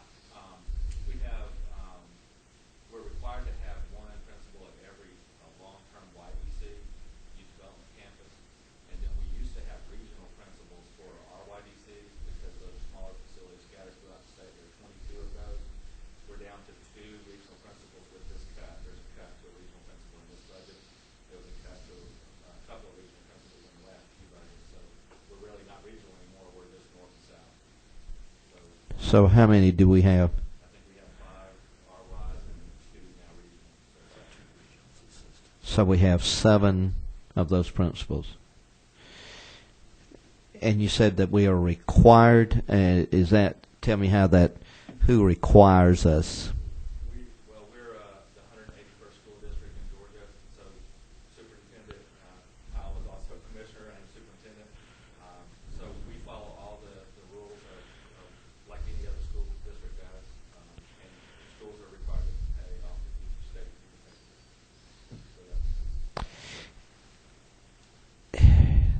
What in a lot of the school systems, they're going to lead teachers, and they'll have one principal there and go into lead teacher in some of the other areas there. Has any thought been given, and if we could, to have the one regional, and I mean north-south, maybe one in the north and one in the south, to a principal that could then operate the entire school systems that we have and still meet the accreditation?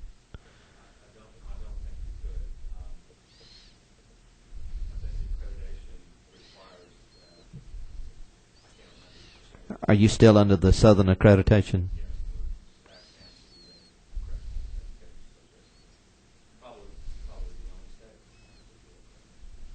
But we have moved to that regionalized approach with the principals for the short-term facilities, for the RYs. So they share 10, so 10 facilities, their responsibility. Okay, thank you.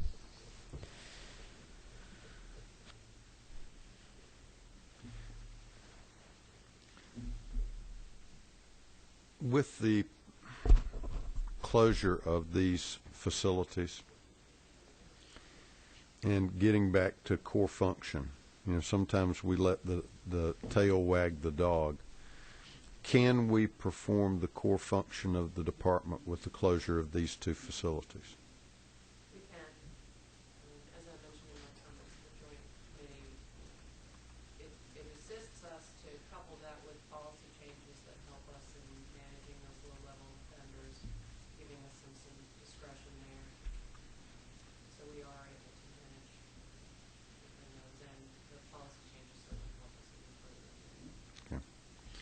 Any other questions? Thank you very much.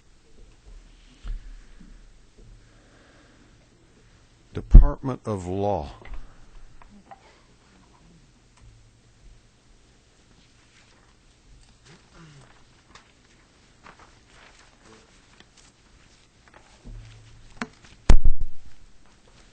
Good morning.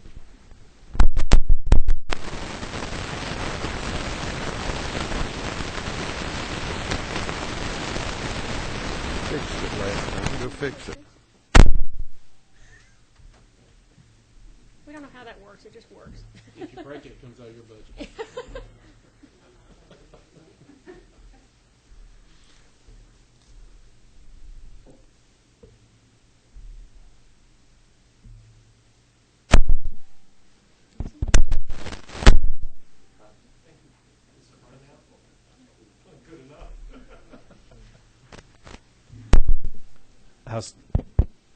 Okay. You're good. Thank you. It's a pleasure to be with you here.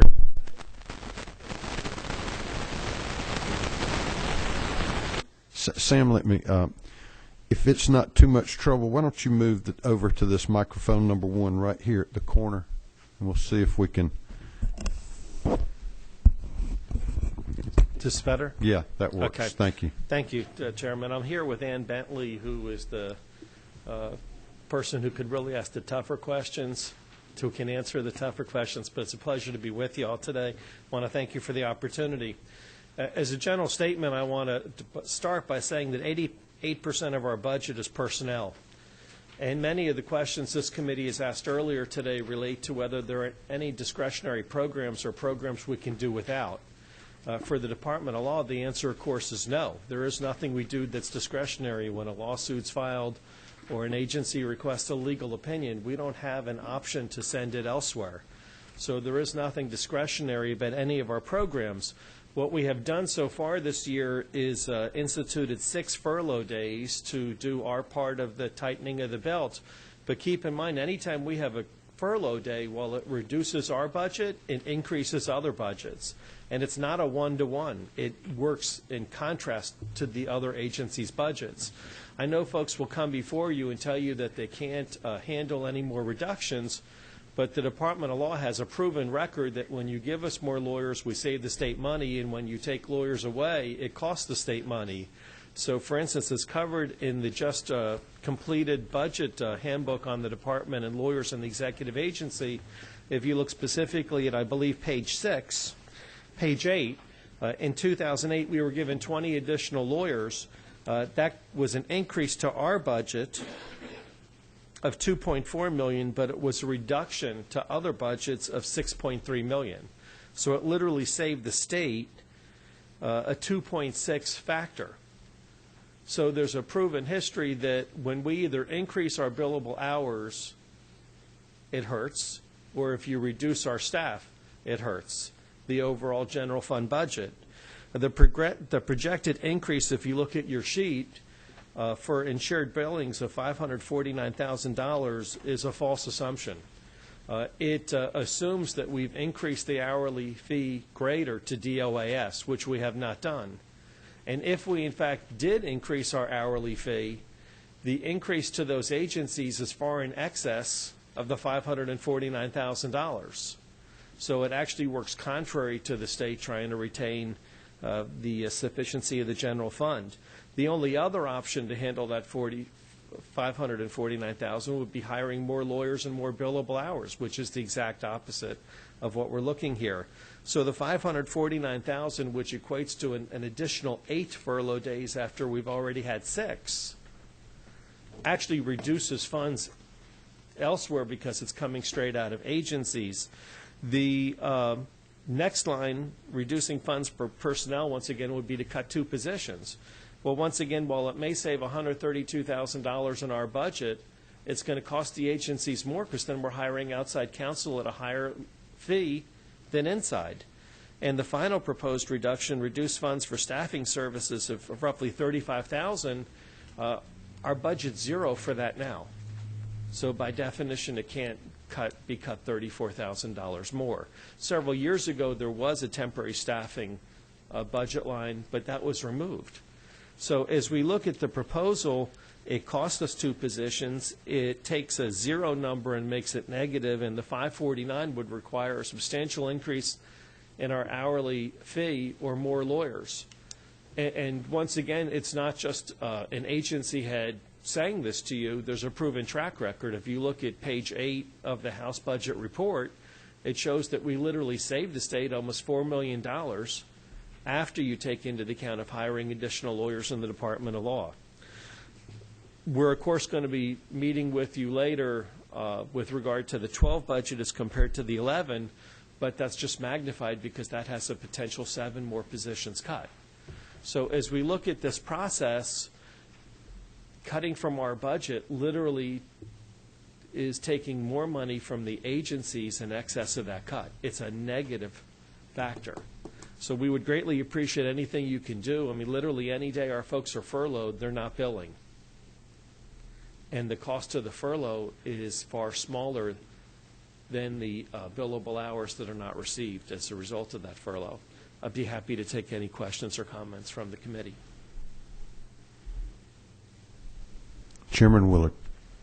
Thank you. Attorney General, we had a increase of staffing that was done about, what, 3 years ago? 2008, sir. 2008. And how many lawyers did we add to the 20, and 20. As I mentioned, that increased our budget $2.4 million. Yes, sir. But decreased the SAG budget $6.3 million. So it was approximately a $4 million overall savings to the state. That's what I wanted to get to. I do recall last year the law department brought in a scale showing this difference. I'd like to see if that could be updated as a matter of showing to us what we have benefited from as far as outside cost of lawyers for this purpose. We do have one chart I can leave with the committee today, and we can email or send. You do another to the rest. time. Okay, Yeah, we'll send that to the copies of committee. It has shown further reductions. That's so what I there wanna have see. been some additional reductions as a result of those 20 positions thereafter. Now, I want to, may I follow up, Mr. Chairman? Certainly.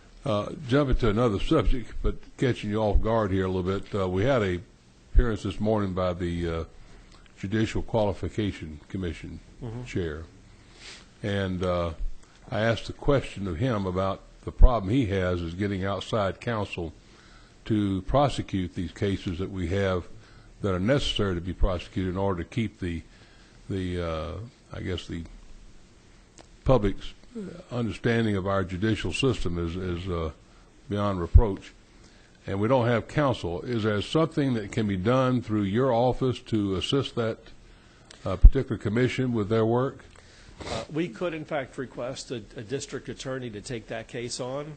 The question then becomes whether they're going to bill us for that representation. If they bill us, then we have that similar I can see a problem. We have a district attorney within that same circuit. No, different. We have the authority to request a district attorney in a different circuit, and presumably the cost would be less than straight private counsel, but it would require some additional funds. Yes, sir. We do not have any investigators in-house, though. Right. So we could not assist with that area. I think it's more in the area of prosecution. There's really a dire need to do something. We're in a crisis state with that commission.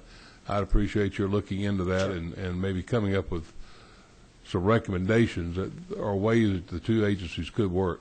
Absolutely. Be great. Thank you, Mr. Chairman. Representative Powell. Thank you, Mr. Chairman. And thanks to Chairman Willard. He's already asked one of the questions that I'd had about the prosecution of judges. As I'm sitting here listening, and before you were there, Sam, I was a proponent about adding more attorneys because of the cost of the SAGs. And since this committee only deals with a section, just certain departments in the budget, I think that decision might have to come from above. But have y'all got a figure? Have y'all already run a figure? Because I know this idea of privatization and using outside sources has been really set up over the years because they just didn't want to add more people into the benefits, into the retirement sections and such as that. But it appears to me that it's still costing us a lot more. Have you got a price? Have y'all set a price what it would actually cost to hire someone as opposed to the SAG? And then, because this committee, I would think that the chairman might relay this on to the higher authorities that would have to look across all of these budget committees. But to take, if that figure could be cut up of what it cost, a true cost for every SAG, and then go through all the overall budgets and look at the legal fees that they have to take it, withdraw that from their budgets to provide y'all with the SAGs to save this, to employees to save the money on the SAG cost. Representative Powell, our average lawyer's salary is approximately $80,000. Of course, the younger lawyers are less. We do estimate that if we, instead of losing lawyers, gained additional lawyers as we did in 2008, that we would further save the state money. Our biggest issue would be space in the building because we don't have any. But we estimated, and I had staff prepare for your question, not knowing it was coming from you, and I was really going to cover this more in 12. But we estimate that if instead of losing 2 positions, if we gained 16 and a half, the net savings to the state would be an additional $1.8 million. And we have outlined already in those areas we could hire new attorneys and further reduce the SAG budget. So that the 20 was much appreciated. The 20 provided a savings of close to $4 million. But we could, in fact, further save the state money by going more in-house than outside counsel. Of course, we're always going to need outside counsel for some areas, for some specialized areas and DFACS, child support. But many of the other areas, in fact, could be handled far cheaper in-house. And I'll be happy to get some more numbers to you. I'd love to see that. Absolutely. Second question, and this comes from something that Chairman Powell has been asking about ideas of legislation that might need to be passed to make things cheaper.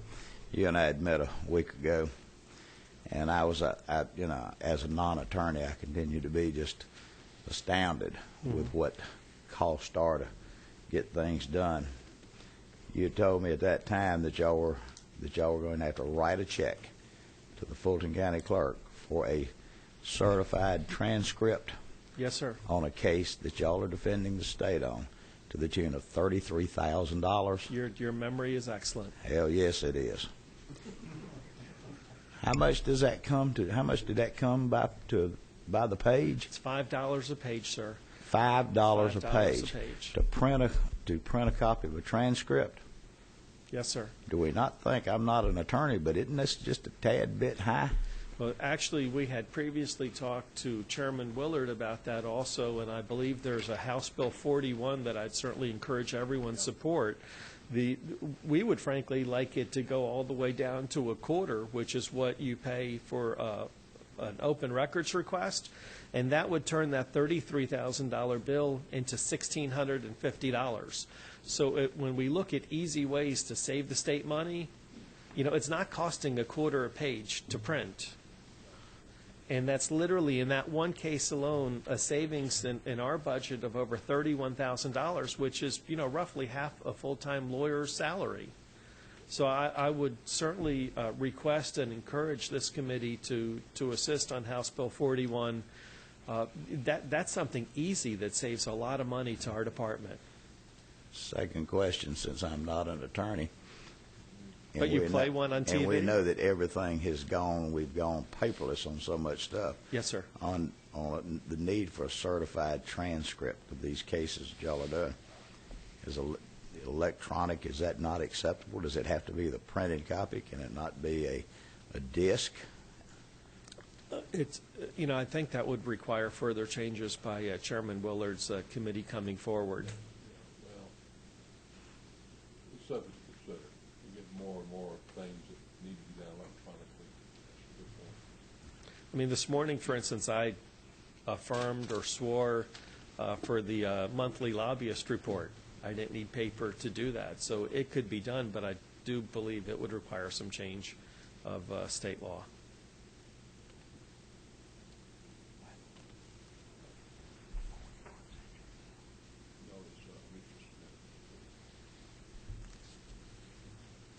Anything else, Representative Powell? No, fine. Representative Baker. Congratulations, Mr. AG. Thank you, sir. Election. Going back to Senator Powell, Representative Powell. Like, I graduated. I just promoted you. Senator. No, I still work for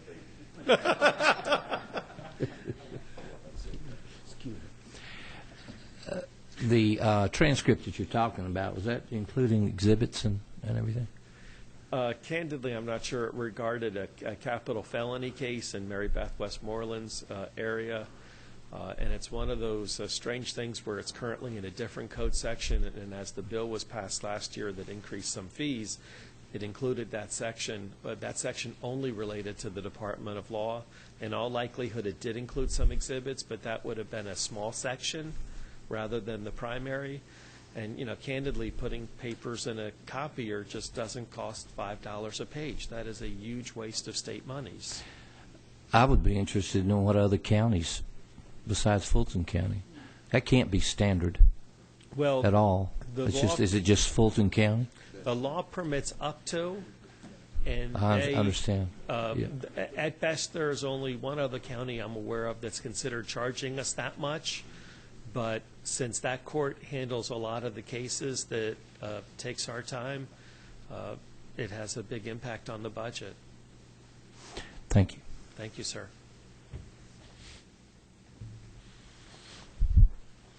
Couple of questions.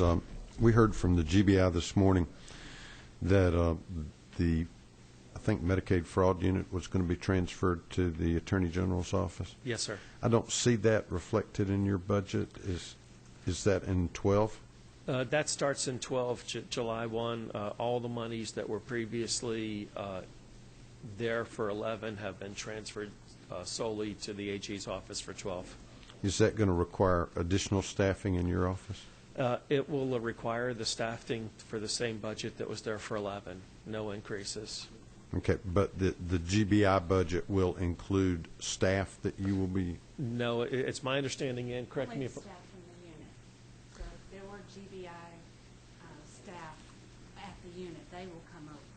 But the administrative position won't be, there'll be no additional staff for that. Okay.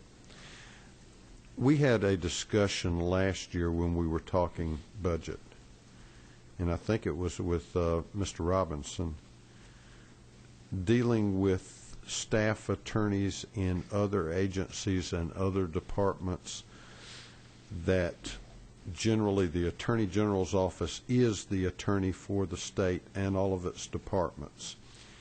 and yet there are staff attorneys hired by other departments that may be giving legal advice, drafting documents that then later the Attorney General's office, who has not seen them, is called on to defend or to give opinions about. Would you like to comment on that, or is it a little soon in the game? No, it's not soon. It is a huge problem. We previously broached the subject for a minute with the speaker. I would encourage discussions in that area. Two things are really happening. Number one, our experienced lawyers are being hired by agencies for greater than we're paying them, which causes one set of problems. Secondly, we have the problem that you just mentioned where even though there's a 1995 Attorney General opinion that confirms that they have no attorney-client privilege, that in fact discussions are occurring in that vein and that at a later date we're there to defend actions we knew not. So it is a huge issue, and it's an issue that dates back to Tom Murphy and Mike Bowers. And it seems to be, frankly, going further in the wrong direction, and I certainly would be open to discussions on how we can, in fact, make it far more efficient for the state. No, we would certainly, since money is in short supply, anything that would make anything more efficient would be welcomed. If you have some ideas, in addition to sharing them with whomever, if you would share them with us as well. Absolutely, sir. Okay.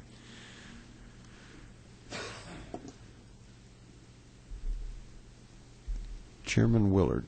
Following up on what you were suggesting, maybe, again, if you could, by memorandum, give us some information as to where this has occurred as being problems in the past that your staff's aware of, and what would be steps that could be taken to get more of this brought back in-house to your office. Be helpful. Absolutely, sir. You may recall recently an issue with regard to an alleged violation of an open records request. Right. Which took about 2 days of hearings and a lot of unnecessary time. Right. Well, let's follow up on that. Do we have a system in the state now as far as an open record request that your office and staff is notified, whether it be in Department of Corrections or Administrative Services, or wherever it may come from? We are, frankly, getting some notices after the fact, after the date where a response is due. It's a problem. Mm-hmm. Might address that, too. That's a concern. Yes, sir. A lot of people. Thank you, Mr. Chairman. Yes, sir. Chairman Bearden. I'm going to hold out for just a minute. Pass it. Chairman Bearden waves. Staff has reminded me, we did a checking into this a little bit last year. According to the study then, there were 182 attorneys in other agencies in the state. And sometimes these may be important because, as we discussed last year, they serve as useful liaisons between the Attorney General's office as far as document production request or whatever it may be.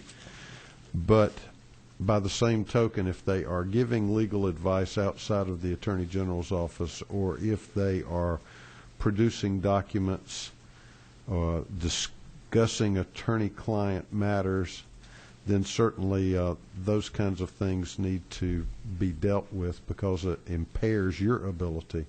And certainly you find out about problems after the fact and after they may have expanded in nature. So we'd be happy to talk to y'all further about that.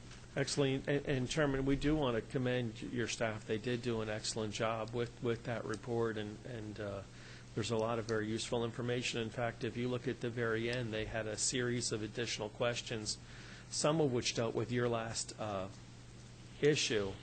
And I would encourage this committee to follow the advice of your staff in delving a little deeper in numerous areas. Okay. Are there any other questions? Thank you, sir. Thank you very much.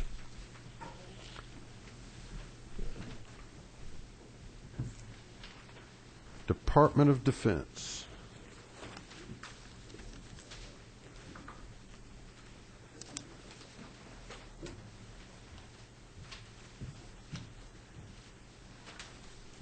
Mr. Chairman, members of the committee, I appreciate the opportunity to be here today. I know we're the last agency, so we won't try to keep it very long.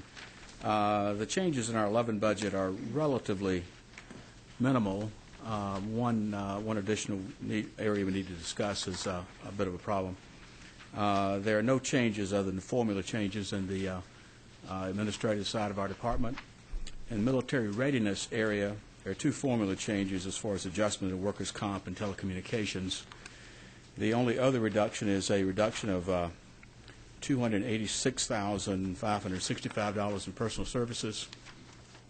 You'll see the larger part of that, about $231,000, when you get to the 12 budget as a companion to that. The additional $55,000 was a one-time opportunity for one of our commander of the Air Guard to essentially be on federal orders for a period of time. We actually saved some state funds in that regard. The other $231,000 is made up of 5 staff positions that were added last year as a result of looking at where the state had responsibility providing staffing for the Department of Defense versus the federal side. And those were approved by the committee last year, but we had to take them out as part of the 4% cut in July last year. So it's an area that we need to address again at some point in the future, but it is a reduction in both the 11 and 12 budget for Department of Defense.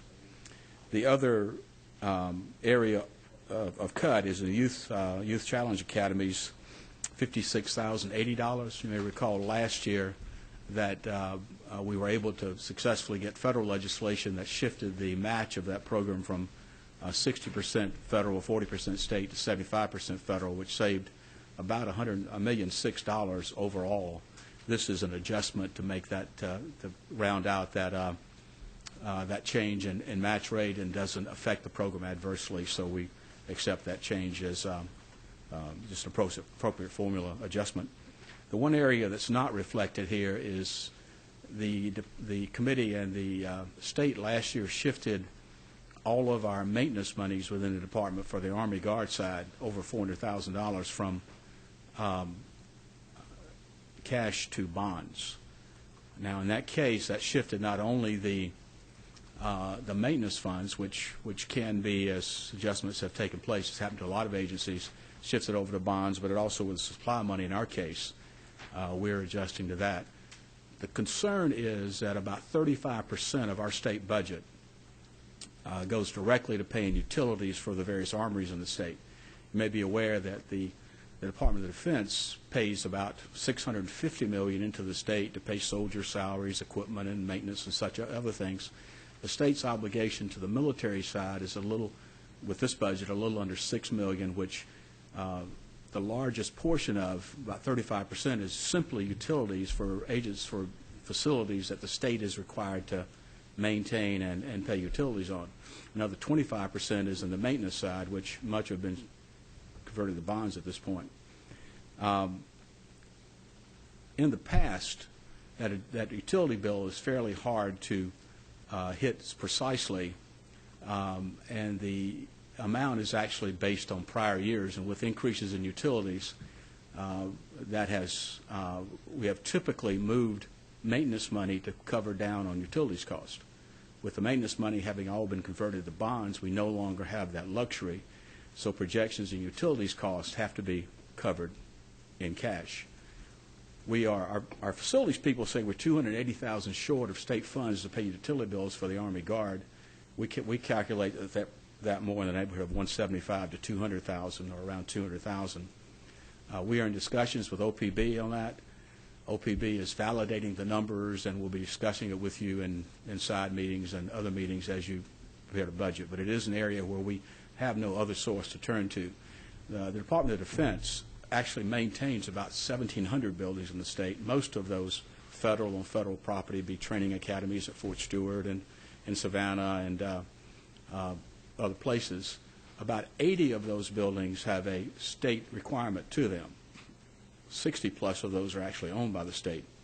The Army Guard uses those as armories, and with that, the feds pay all of the costs for soldiers and equipment, but the state shares 50-50 in utilities and maintenance for those facilities. And in the Air Guard, even on air bases, the state has 25% responsibility for utilities and maintenance. So while we go to great extremes to minimize those costs, they are essentially part of that state responsibility of about $6 million that essentially supports that $650 million of federal reimbursements into the state. So we do need to ask the committee to take a look at that, and as we enter the next phase, try to help us find a solution in 11 and 12 for that utilities cost. Any questions? Are there any questions? Just goes to show you that the man standing between the committee and lunch is probably a lucky man. Thank you very much, sir. If there are no other questions, you are excused, and unless there's any other business, we are adjourned.